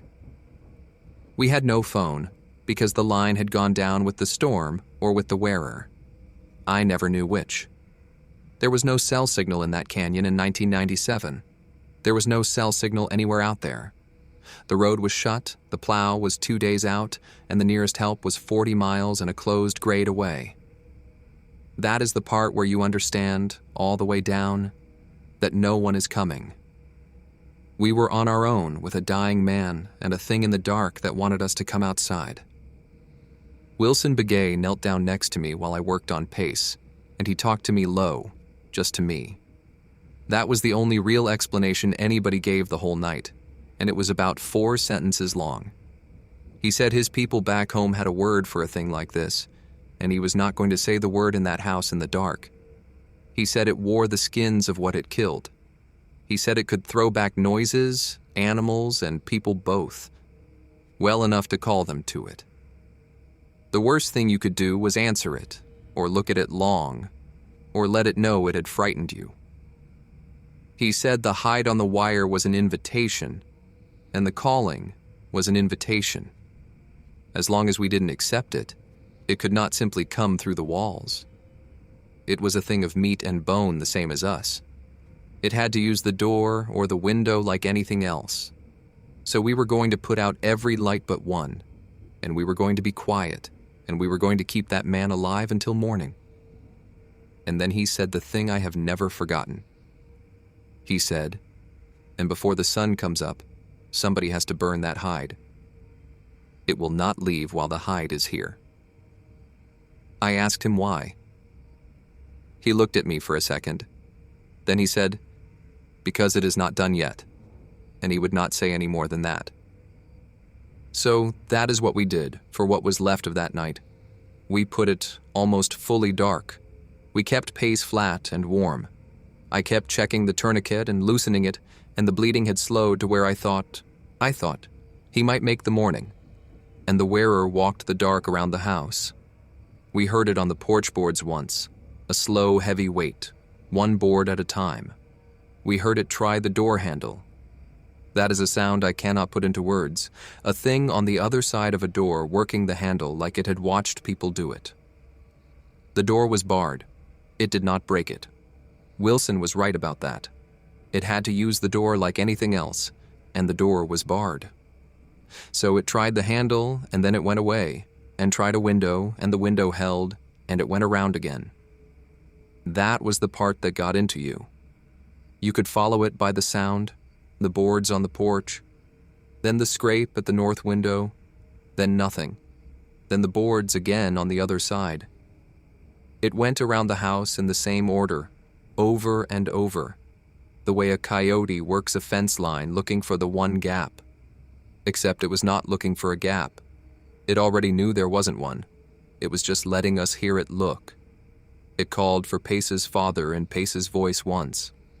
Oren sat in the dark with his rifle and tears on his face and did not answer his own son's voice. I think that is the hardest thing I have ever watched a man do. Near morning, the wind started to drop. And here is the thing Wilson had been right about. The thing the rest of us only understood when it was nearly too late. The hide had to be burned. The only safe way to the spot by the shop, where Oren kept the fuel and the burn barrel, meant getting the loader. The loader was the old front-end loader Pace ran the feed off of every day of his life. It sat between the house and the shop, and it had a cab, and it had a bucket. It was the one thing on that ranch that could put steel between a person and what was out there. Cabell knew how to run it about as well as anybody but Pace, and Pace was on the floor. So when the sky started to go that first dirty gray, and Wilson said it was time, it was Cabell who pulled his coat on. And it was me who went with him. I had watched Pace run that loader the afternoon before, and 2 sets of hands are better than 1. And I could not sit in that house 1 more minute. I'm going to tell the end of it the way it happened. Fast, because that is how it happened. The loader's battery was half dead from the cold, and it cranked slow. Cabell was in the seat working the glow plugs and cursing it. I was standing on the step outside the cab with a flashlight. The wearer came around the corner of the shop at us on all 4. It had been waiting on the loader. Of course it had. It had watched that machine come and go day after day. It had learned what the people did with it, and it knew the people would have to come to it. It came low and fast across that yard. It stood up at the last second, right at the front of the loader, right at the bucket, taller than me on the step. The elk hide hung off it black with its own dried blood, and the cow blood, and now the new blood off Oren's shot. It was close enough that I could smell it. The smell was rot and wet hide, and something burned. It reached one of those long arms across the bucket for me. And the engine caught. I don't remember deciding anything. I remember Cabell yelling. I remember I came off that step and went over Cabell in the seat. I got my hands on the loader controls, the ones I had watched Pace work, the lift and the tilt. I had no business running that machine, and I ran it anyway. The wearer had its weight up on the front of the bucket, reaching for the cab. I dropped the bucket and shoved the whole loader forward into the corral fence behind it, all at once, bucket down and throttle up. I caught it between the steel and the heavy pipe and rail corral panel that Oren Tipton's father had set in concrete 50 years before, and I drove it in. I felt it go through the controls, the way you feel everything through a machine, a give and then a wrongness. The sound it made I will never describe to anybody. I held the throttle down and kept the bucket into it until it stopped moving. Then for a long time I could not make my hands let go of the controls. It did not get up. It was a thing of meat and bone, like Wilson said. And you can kill a thing of meat and bone if you put enough steel into it fast enough. And I had. When it was light enough to look, Cabell and I stood there and looked at it, pinned between the bucket and the panel. I made myself do the one thing I knew how to do, which was look at it like a vet. I am not going to give you the whole inventory. I will tell you the 2 things I cannot put down. The elk hide was lashed onto it through its own skin, with sinew, through holes that had healed over and torn and healed again. That meant it had worn hides that way for years, maybe most of its life. And the second thing, under the hide, low on its chest, in among that gray drawn tight skin, were 3 old healed scars in a row, evenly spaced. The kind of scar a rope leaves, or a wire. I have never been able to stop thinking about who would have put those there, or when. Or about the photograph in Oren's tally book. His grandfather and 2 men, standing over something in the snow in the 1950s. I wonder if that was a picture of the last time somebody in that canyon had done what we did. Wilson Begay came out at full light. He didn't look at me, and he didn't look long at the body. He had the green elk hide off the wire, and 2 more old hides he had found stashed behind the shop. He had Oren's fuel. He built a fire well away from the buildings, and he burned them, all of them. He cut the lashings and got the hide off the dead thing, and he burned that too. He stood over the fire while it went, and he said some things I did not understand and was not meant to. I left him to it. The county plow came 2 days later, like Oren said. We had kept Pace alive that long. The wound went bad, and he lost a lot of the muscle in that leg. He walks with a cane now and runs the ranch off a 4-wheeler instead of a horse. But he is alive. He is the only one of us who got hurt, and nobody died. And I have come to understand over the years that this makes us about the luckiest people that thing ever found. The state wildlife people came in with the plow. They took the body out wrapped in a tarp on a flatbed, and I gave them everything I had written and everything I had seen, and to my knowledge, it never went anywhere. We lost 3 more head into the canyon that night when the herd broke the rails, and found them down in the rocks after, so the count came to 9. The deaths, the cattle I mean, got written up as a cougar. The official paper on Pace's leg says a cougar. I signed something. We all did. You learn pretty quick that there is no box on any form for what was actually out there. Orrin Tipton died 4 years ago. Cabell is gone too. Etta Ostrander runs both outfits now, and we don't talk about it, but we don't have to. Iker moved back to wherever his people were from, and I lost track of him. I hope he is fine. I think about the fact that it called his name in a voice that was almost his name, and how close he came to answering, and how it knew. Wilson Begay I saw one more time, a couple of years after, at a sale yard. He was older and slower. He shook my hand and held onto it a second longer than men usually do. I asked him the question I had carried around for 2 years. I asked him if there were more of them. He thought about it for a while, the way he thought about everything. Then he said that where he came from, people believed a thing like that was made, not born. That somebody made it a long time ago by doing a thing a person should never do. And that once it was made, it just kept on. He said he didn't know if that was true. He said it the way a man says a thing he is afraid is true. The last entry in Orrin Tipton's tally book, the one his own hand wrote, the morning after, is just the date and the number 9 for the cattle, and then 4 more words. Etta keeps the book now and showed me once. The 4 words are, killed it, burned it. And then lower down, smaller, like he wrote it later and was not sure he believed it. This time.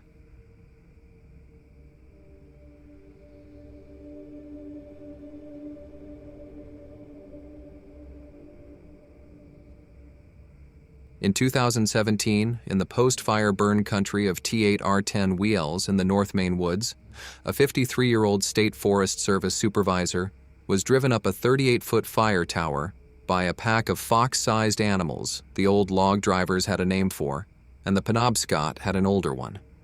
He had been 4 days into a mop-up assessment with a crew of 4 when the first one walked out of the regrowth at the edge of camp. It was the size of a fox, and it was not a fox.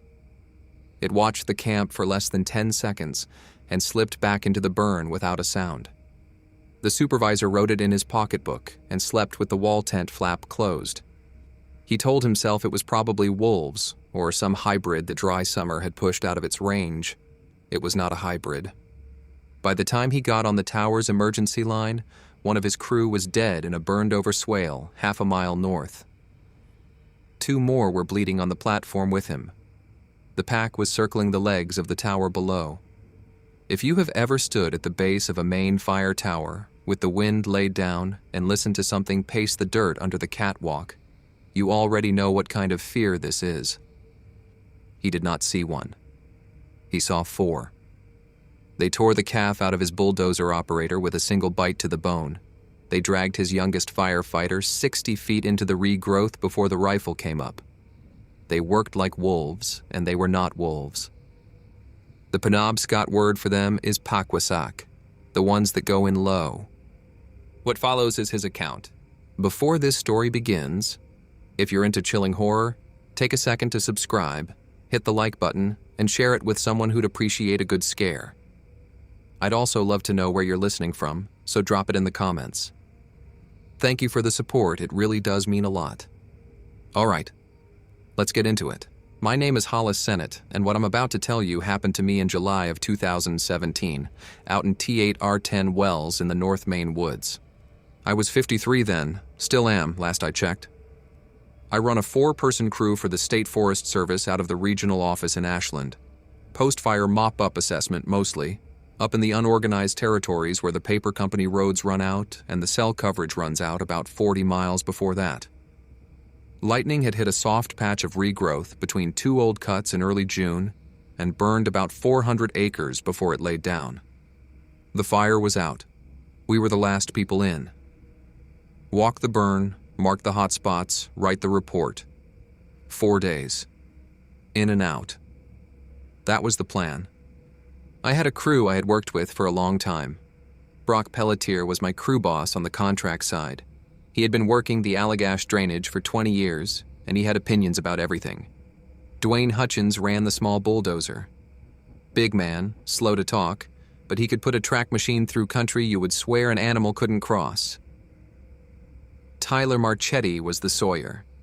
Quiet guy, careful, ran the chainsaw like he had a personal grudge against it. And Jeffrey Doiron was the youngest, 28, fresh out of forestry school the year before, sharp on the book stuff and still soft around the eyes. He was the one I was going to lose. I didn't know that going in. Nobody ever does. The first sign came on the second evening at our base camp. We had put it on the gravel pad of an old paper company landing, where the access road dead-ended at a steel chain. I was sitting on the tailgate of Tyler's truck eating stew straight out of a can, which is how I eat about half my dinners in the woods. Dwayne was banging on the skidder track of the dozer. The rest of the crew was in the wall tent. The light was the long, low light you get in Maine in July, where the sky is still bright but the woods have gone the color of pewter. I saw it as motion first. Out maybe 80 yards, on the edge of the regrowth where the burn met the unburned cedar. Low motion, the height of a beagle, but with the body line of something longer. It moved 30 feet, it stopped. It moved another 30 feet, it stopped. Dwayne saw it too. He stood up. He said it was a fisher. I told him no. He said fox. I said maybe.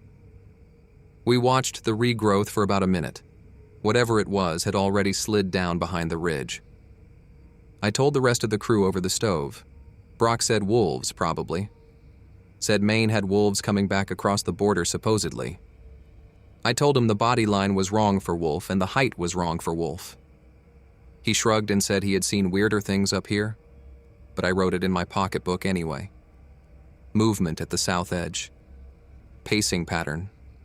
Not coyote, not fox, not fisher, no bear cub, no sow visible. That night we slept in the wall tent with the flap closed. Sometime well after midnight, I woke up. The sound of a stick snapping in the woods is the kind of sound that wakes you whether you want it to or not, and there had been a stick. I lay there in my bag and listened. Another stick, then another, about 15 feet from the first one. Then quiet. I don't know how long I lay listening. Long enough that my left leg went to sleep. Lying in a tent in the woods that late, you don't actually want to know what's outside. You want it to be raccoons. At first light, when I went out to start the stove, there were tracks in the soft duff at the edge of the gravel pad, about 6 feet from the tent door. Four-toed, smaller than a coyote. The heel pad was wider than the toe spread, which is wrong for a canine. I knelt down and looked for a long time. Tyler came over with his coffee. He said, "That's not a dog." I said no. He said, "That's not a cat either." I said no. I had the satellite phone in the truck. I thought about calling the office. But calling the office that early with no incident to report is how you end up sounding like the city ranger who can't tell raccoons from a bear. The burn was 80% assessed. We had one more day, and we were out. I told the crew to stay together. Nobody more than 100 yards from anybody else. Brock laughed, the way Brock laughs at things he doesn't want to take seriously. Jeffrey did not laugh. The next part of the day was when it stopped being weird and started being wrong. We were on the north line of the burn, walking the edge where the fire had laid down against an old skid trail. Dwayne was running the dozer behind us, opening the trail for the assessment vehicle. After a while, he killed the engine and walked back to where we were marking a hot spot. He said, "Somebody took my radio out of the cab." I said, "Somebody took your radio." He said, "The radio, my lunchbox, the gloves I had on the dash. All gone." I asked him if the cab door had been open. He said no, the door had been closed. The window was down about 4 inches because he didn't like the heat. I went back with him and looked. Window down about 4 inches, like he said. Nothing inside but the seat and the floor mat, no radio, no lunchbox, no gloves. The lunchbox was a hard plastic cooler the size of a shoebox. You don't fit a shoebox through a 4-inch window unless you take it apart first. Tyler said, "Was the lunchbox still closed when you put it in there?" Dwayne said, "Yeah." Tyler said, "Then how?" Brock said, "Kid up at the paper company." Brock liked to blame everything on the paper company kids, who he believed all stole. Dwayne said, "The road in had a chain across it." Tyler said, "Was the chain up when we left this morning?" Dwayne said, "The chain was up. Nobody drove in." I wrote it in my pocketbook. Items missing from the dozer cab. Window cracked 4 inches. Chain undisturbed. We worked another few hours and then broke for water back at the trucks. Jeffrey was quiet. He sat on the running board with the canteen on his knee and didn't drink from it. I asked him what was wrong. He said he had seen something at the edge of the burn a while back when he had been marking a stump. The size of a fox, he said, but it stood different, like a dog stands. Forward weight on the front legs, looking at him. Then it went down on all fours and slipped sideways into the regrowth. I asked how close. He said about 70 feet. I asked why he hadn't said anything. He said he thought he was seeing things. He hadn't slept much the night before. I told him next time, say something. He said okay. He still didn't drink from the canteen. That afternoon we cut the work short. I wanted us back at camp before dusk and us all in one place. We drove the 2 trucks back with Dwayne following on the dozer. The wall tent and the stove and the cooler were the way we'd left them. Brock said, "See, nothing." I said, "Yeah, nothing." But I walked the perimeter of the pad before I let anybody settle in. On the north side where the burn came up close, in the soft ash about 4 feet off the gravel, I found 3 sets of tracks. Same as the morning. They had walked along the edge of the pad, stopped at one spot, stood there, and moved on. Whatever they were, there were at least 3 of them, and they had come into our camp during the day while we were working. I called the regional office on the satellite phone. I told the duty officer in Ashland we had unusual wildlife activity, and I wanted to check in every 4 hours starting that night. He asked what kind of unusual. I said I wasn't sure yet. He said he'd be on the line through the night. That evening the wind dropped, the way it does in July when the heat lays down on the trees, and the woods went quiet. We were eating. Hot dogs in a pan because we hadn't been planning the food right. Jeffrey saw them first. He was facing south. He stopped chewing and said, "Real low, Hollis." I looked where he was looking. About 60 yards out, on a slight rise where the regrowth was knee-high, 3 of them stood in a loose line. They were not all looking at us at once. The middle one was facing us. The one on the right was facing the access road. The one on the left was facing into the regrowth behind them. They had divided the field of view between them. They were about the size of a fox, maybe a touch bigger, long-bodied, low to the ground. The coat was mottled charcoal and rust, which in the burn was very hard to see. If they had been standing still in the burn, we would not have seen them at all. They were standing in the regrowth because they wanted to be seen. Brock said, "What the hell?" Tyler put his fork down. Dwayne said, "I'm getting the rifle." He stood up. The one in the middle dropped. It didn't run. It just dropped, like a switch went off. It went down on its belly in the regrowth and the regrowth closed over it. The other 2 went down at the same time. We sat there with our hot dogs on the camp chairs and we looked at the rise and there was nothing there. Just regrowth. Just burn. Just the wind coming back up in the cedar behind us. Dwayne came back with the rifle. It was a bolt action he kept under the seat of his truck. His own rifle, not service. He chambered around. He sat in his camp chair with the rifle across his knees and watched the rise. We watched the rise. Nothing moved for a long time. Long enough that I started thinking maybe they had gone for good. Long enough that the light flattened out the way it does at the back end of dusk in July. Then Brock said, "They're behind us." We turned. About 90 yards out, on the access road behind the trucks, One of them was walking. It walked from the trucks toward the chain. It walked the way a dog walks when it knows you're watching it. Easy, unhurried, like the road belonged to it. It got to the chain. It stopped. It looked over its shoulder at us. Then it stepped under the chain and was gone in the cedar. Brock said, "What the hell?" I said, "Get in the trucks." We slept that night with Jeffrey and Tyler in Tyler's truck, Brock and Dwayne in Dwayne's truck, and me in the wall tent on the gravel pad because somebody needed to be on the satellite phone. The truck doors were locked. The windows were up. The rifle was with Dwayne. I had a sidearm I had bought years back, an old semi-automatic that had been my father's, with 2 full magazines in my belt and a flashlight and the satellite phone. I did not want to be in the wall tent alone, but somebody had to be on the radio. The first check-in went fine. The duty officer asked if I still wanted the 4-hour intervals. I told him yes. I did not tell him about the way the things had dropped at the rise. I did not tell him about the one on the road. I told him we had a possible pack of unfamiliar canids on the perimeter, and I wanted the air on standby for the morning if we couldn't get them off us. He asked if I wanted extraction now. I said no. The road in is too long after dark, and I don't want anybody driving it tonight. He said copy. For a long stretch, the camp was perfectly quiet. I lay in the tent and listened. No sticks, no movement, no anything. I started thinking maybe Brock had been right and they had just been passing through. Then something walked across the gravel pad. I heard the gravel under its feet. It walked from the cedar edge to the wall tent. It stopped about 4 feet from the tent door. I lay on my back in the bag and did not move.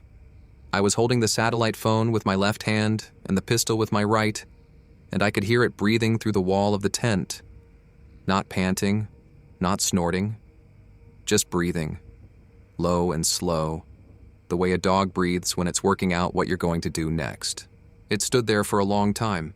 I am not going to give you a number.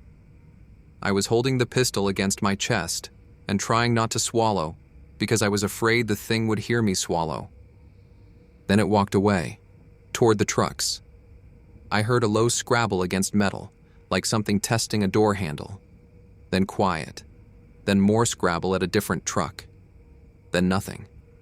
I lay there with the pistol on my chest until the satellite phone rang for the next check-in, and I had to clear my throat twice before I could talk. The duty officer said, "Anything new?" I said, "They are inside the camp." He said, "Who is?" I said, "The canids I told you about. They are walking through the camp while we sit still." He was quiet for a second. He said, "Do you want extraction at first light?" I said yes. He said, "Helicopter or ground?" I said helicopter. The nearest landing was the staffed crew cabin pad about half a mile west through the burn. He said, "Copy that." Cabin pad at first light. At first light, when there was enough to see by, I unzipped the tent and came out slow with the pistol down at my side. Nothing on the gravel pad. Tracks across the gravel pad and the duff at the edges. A lot of tracks. They had been all the way around the tent, around both trucks. They had stood at the locked driver's side door of Dwayne's truck for what looked like several minutes, the way a fox stands at a chicken coop, judging it. I knocked on Dwayne's window. He came up out of the seat with the rifle. I knocked on Tyler's window. Tyler and Jeffrey came out. We checked the gear. The wall tent was untouched. The cooler was untouched. The dozer was untouched. The trucks were untouched. The brake lines on Dwayne's truck were chewed off about 3 inches from the master cylinder. Both front lines. The brake fluid had drained out in the night and pooled under the truck. Tyler's truck the same. The chew marks were not raccoon chew marks. Raccoons gnaw with the front teeth and the marks are small. These were single bite cuts with a tooth that had length on it, the way a coyote will cut a wire snare. Whatever had done it on purpose. Brock said, "We are not driving out." I said, "We are not driving out." Jeffrey said, "Then what?" I said, "We walk to the cabin pad. It is half a mile west through the burn. The helicopter will be here at first light, which is right about now. We walk it in 20 minutes. We carry what we need. Everything else stays. I gave the rifle back to Dwayne. I had the pistol. Brock had a folding knife on his belt and a fire axe from the dozer. Tyler had his hand tool and his chainsaw. Jeffrey had a radio that didn't work and a hard hat. We took 1 canteen apiece. We took the satellite phone. We left everything else. We started walking west across the burn. The burn between the camp and the cabin pad was easier than I had thought. The ground was firm. The regrowth was knee-high in most places and waist-high in patches. The standing burnt trees were spaced wide enough that you could see between them for maybe 200 feet in any direction. We walked in a line. Brock first, then Jeffrey, then Tyler, then Dwayne with the rifle, then me at the back. We hadn't been walking long when Jeffrey started to lag. He had been quiet all morning, and he was walking with his hands in his jacket pockets, which I told him not to do because if anything came at him, he needed his hands. He took them out. He was looking down at the ground. He stepped over a deadfall, and his right boot came down in a hole the burn had left where a stump had burned out, and he went down hard sideways. I yelled to Brock to hold. Tyler turned back. Dwayne kept his eyes on the regrowth. Jeffrey was on the ground with his ankle in the hole. He pulled it out. He stood up. He took a step. The ankle held. He said it was fine. I said, okay. Walk it off. We took a breath. Then I heard Dwayne say, on the left. There were 2 of them on the left, about 50 feet out. The bigger one had its head down and was moving in a slow line. The one behind it was just standing, looking at us. Tyler said, where are the other 2? Brock said, behind. We turned. 2 more on the right, mirror image of the left. The 4 of them had bracketed us in the regrowth without us seeing them come in. They had been walking with us, on the flanks, behind the small stuff, the whole time. I said, Dwayne, the one on the left in the middle. Dwayne went down on a knee. He raised the rifle. The bigger one on the left moved when he raised the rifle. It moved fast. It crossed the 50 feet of regrowth in 3 long bounds, and it took Dwayne in the calf with a single bite. The bite went through the bottom of his pant leg, and the calf muscle came open down to the bone in a long, horizontal cut. Dwayne fired the rifle on the way down. The shot went into the burn. The thing was already off him and 15 feet back. The whole pass took maybe 2 seconds. Brock got between Dwayne and the regrowth with the fire axe up over his shoulder. Tyler grabbed Dwayne under the arms and started dragging him. Jeffrey was 20 feet ahead of us where he had been when he came out of the hole. He didn't move. He was standing there with his hands at his sides. I yelled at him to come back. He turned his head toward me. Then the one on the right closed on him from behind. It came at him in a single low line. He saw it at the last second. He raised his arm. The thing took him at the side of the neck and they went down together into the regrowth. I emptied the pistol at where they had gone down. 13 rounds. I don't know what I hit. The regrowth closed over the spot. Tyler was screaming at me to come on. I came on. Brock was dragging Dwayne. I picked up the rifle where Dwayne had dropped it, and I came on. We didn't get Jeffrey. He was 60 feet gone into the regrowth before I had even finished firing, and there were still 3 of them I could see, and 1 I couldn't. We made the cabin pad with Tyler and Brock half carrying Dwayne. The cabin was locked. The pad was the helicopter LZ, about 80 feet of cleared gravel west of the cabin. The fire tower was on the rise behind the cabin, an old steel hat tower from 1946, 38 feet tall, decommissioned for staffed observation in 1992, but kept up for emergency use because the hardwired line from the cab still ran to the regional office. The line had been put in for the staffed observers and nobody had ever taken it out. I told them, get up the tower. Brock said Dwayne can't climb that. I said we get him up. Tyler said the helicopter is coming. I said the helicopter is coming, but it is 5 minutes early or 15 minutes late, and Dwayne is bleeding into his boot. Tyler said fine. We got on the ladder. The fire tower had a steel-rung ladder bolted to the inside of the legs that ran straight up to the catwalk under the cab. 38 feet of ladder, with a safety cage around it from the bottom, which was both good and bad. Good, because once you were inside the cage, they couldn't take you off the side.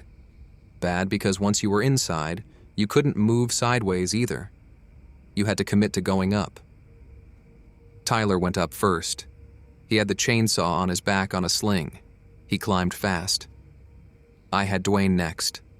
I put his good leg on the first rung and his arms around the rung and shoved him up from below with my shoulder under his belt.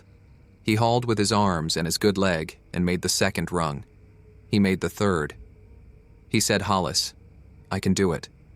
I said, "Then do it." He went up the rest of the way on his arms and the one good leg in slow alternating pulls. The bad leg dragged. There was a string of blood coming down the rungs behind him that I had to step through. I went up after Dwayne with the pistol empty in my belt and the rifle across my back on a rope sling I had cut off Dwayne's pack. Brock came up last with the fire axe in his belt and his folding knife open in his teeth. Partway up, I heard him say, "Son of a bitch." I looked down. One of them had come out of the regrowth at the base of the tower. It was looking up the cage at us. Same size as the others. Charcoal and rust model. Long-bodied. Forward-set eyes. It didn't try to get on the ladder. It just stood there, head tilted up about 70 degrees. Brock said, "Keep going." I kept going. I came up onto the catwalk and turned and looked back down. There were 3 of them at the base now, in the gravel under the tower. The 4th was not visible. The 4th was the one I was thinking about. I helped Brock the last few rungs onto the catwalk. We got Dwayne inside the cab. The cab was small, 8 feet by 8 feet, glass on 4 sides, a stool, a small desk bolted to the wall, a black telephone bolted to the desk, the firefinder in the middle of the room, dust-covered. I picked up the phone. There was a dial tone. I dialed 911 first by reflex. The county dispatcher picked up. I gave her the location and the situation. She put me through to the State Forest Service duty desk in Ashland. He said he was working on a helicopter out of the regional airport and to hold on. He said the game warden service was deploying a ground team, but they would not be in until late afternoon because the road was 6 hours from Ashland. I said, "We are 38 feet up a fire tower with 1 dead and 2 injured." He said, "I will call you back." I said, "Copy." Brock had Dwayne flat on the floor of the cab with his back against the wall. He had Dwayne's pant leg cut open with the folding knife. The calf was bad. The bite had gone through the muscle, and the muscle was hanging in a flap. There was a lot of blood. Brock pulled a piece of webbing strap out of the cab's first aid bin, a gray plastic box bolted to the floor under the desk. The bin had a tourniquet in it. The tourniquet was old, but it worked. Brock got it on Dwayne's leg above the bite and cranked it down. The bleeding slowed. Tyler was on the floor next to Dwayne with his back against the wall and his right arm cradled in his left. His right shoulder was wrong. Lower than the left, rotated forward. He had dislocated it dragging Dwayne up the last 6 rungs. He had not said anything about it on the way up. He was saying something now, low and steady. I knelt next to him and told him to lean back and let his arm hang. I put my left hand under his elbow and my right on his shoulder and rotated the arm out and down, and the joint went back in with a pop. And Tyler let out a breath he had been holding for, I don't know how long. The duty officer called back. The helicopter was grounded at the regional airport by fog out of Penobscot Bay that had backed up into the river valley overnight. The fog was going to lift in a couple hours. We were a long way from being lifted, and Dwayne was a long way from steady. Brock said, "A couple hours." I said, "A couple hours." Brock looked at Dwayne on the floor. Dwayne was pale and quiet, and the tourniquet had to come off every hour and a half or he was going to lose the leg from the tourniquet itself. Brock said, "Okay." Then he said, "The rifle." I said, "The rifle." He checked the magazine. 4 rounds. We had 4 in the magazine and 1 in the chamber, and that was all of it. because Dwayne had not been planning on a siege when he loaded out of the truck. I went to the south window. The three at the base had not moved. They were standing in a loose triangle now, not the line they had been in before. The fourth was back in the regrowth, and I couldn't see it. The ones I could see were not pacing. They were just standing, looking up at the catwalk. Sometimes one would shift its weight. Sometimes one would lower its head and lick at a foreleg. They had time, and they knew it. A while later, the fourth one came out of the regrowth. It walked over to the ladder cage and sat down. It looked up at us. Then it stood up and put its front paws on the cage, the way a dog will stand up against a fence to see over. This one tried to climb. It pulled its back end up by the front paws and got a back foot on the bottom rung. The cage was barely wide enough. It had to twist sideways to fit through. It made the second rung, then the third. Brock said, "Hollis?" I said, "I see it." Brock raised the rifle. I said, "Wait." Brock said, "Why?" I said, 4 rounds in the magazine." He said, "Then 3 after this one." I said, "Then 3. He fired. The shot took the smart one in the shoulder. It came off the cage in a backward fall and hit the gravel hard, and for a second I thought it was dead. Then it got up. It got up on 3 legs. The right front was hanging. There was blood on the gravel. It walked slow and broken into the regrowth on the south side, and it did not come back out. I said to Brock, 3 left. He said 3 left. The other 3 had scattered at the shot. They came back in not long after. They came back at the same loose triangle. The fourth, the one Brock had hit, did not come back. We did not see it again. After a bit, I had Brock untwist the tourniquet for half a minute. The bleeding came back hot. We let it bleed for half a minute. Then we cranked it down again. Dwayne was awake, but not really talking. His skin was the color of paper. Tyler held the canteen to his mouth, and Dwayne took 2 swallows. The duty officer called again. The fog was lifting faster than predicted. The helicopter was wheels up soon. ETA to the cabin pad, maybe an hour. I said, "Copy." He said, "Hold on." I said, "We are holding on." The temperature in the cab went from cool to hot. The sun came up over the east window and the glass focused the heat. Tyler took off his shirt and used it to fan Dwayne. Brock sat with the rifle across his knees facing the south window. I sat with the empty pistol in my belt and my arm propped on the desk because I had cut my forearm open on a sharp edge of the catwalk ladder coming up. The blood had soaked through my sleeve to the elbow. I had not noticed until I sat down.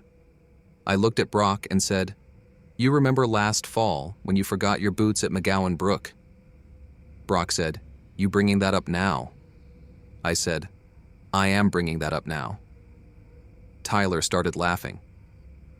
Dwayne, who had not spoken in a long time, opened his eyes and said, "Who forgets their boots?" Then he closed his eyes again, smiling a little. Eventually, the 3 at the base stood up in unison and walked 20 yards south. They stopped. They looked back at the tower. They walked another 20 yards. They went into the regrowth on the south edge of the LZ. We watched the regrowth for a long time. They did not come back out. Brock said, "They hear something." I listened. I couldn't hear anything yet. Then I could hear the helicopter coming up the valley. The helicopter was a rescue ship out of the regional airport with a 2-man crew and a state game warden in the 3rd seat. They couldn't land on the cabin pad because the pad was not certified for the weight, so they hovered at the LZ at about 4 feet and took Dwayne first on a stretcher, then Tyler, then Brock, then me last. I came down the tower ladder slow with the rifle slung across my back and the empty pistol in my belt. My hands were shaking on the rungs in a way they had not been up to that point. The warden put a hand on my shoulder when I got into the cabin. He said, "You good?" I said, "I have a man down in the regrowth about half a mile back." He said, "We will get him." They got Dwayne to the regional hospital in Caribou by mid-morning. He kept the leg. Tyler kept his shoulder. They both kept their jobs. The game warden ground team came in by quad later that morning, and a 4-man search team came in by ground in the afternoon and searched the regrowth where Jeffrey had gone down. They found him in the late afternoon, 84 feet from the trail, on his back. The bite at the side of his neck had taken the carotid. He had died within about a minute. They found tracks all around him in a circle. They did not find the things that had done it. They did not find the wounded one either. They brought Jeffrey out at dusk. The official report listed cause of death as canid attack, species undetermined. It listed the 2 injuries to Dwayne and Tyler the same way. The report did not mention how many there were, or that they had bracketed us, or that the 4th one had tried the cage. I had told the duty officer those things on the satellite phone. They did not make it into the report. The duty officer was a friend of mine, and when I asked him about it later, he said, "Hollis, what was I supposed to write?" I said, "What I told you." He said, "What you told me does not have a species code."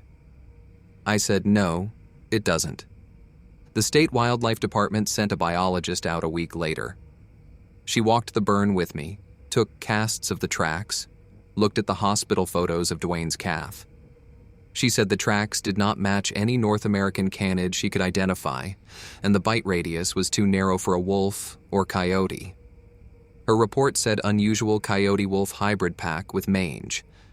I think she knew it was wrong. I think she wrote it because there was no other category.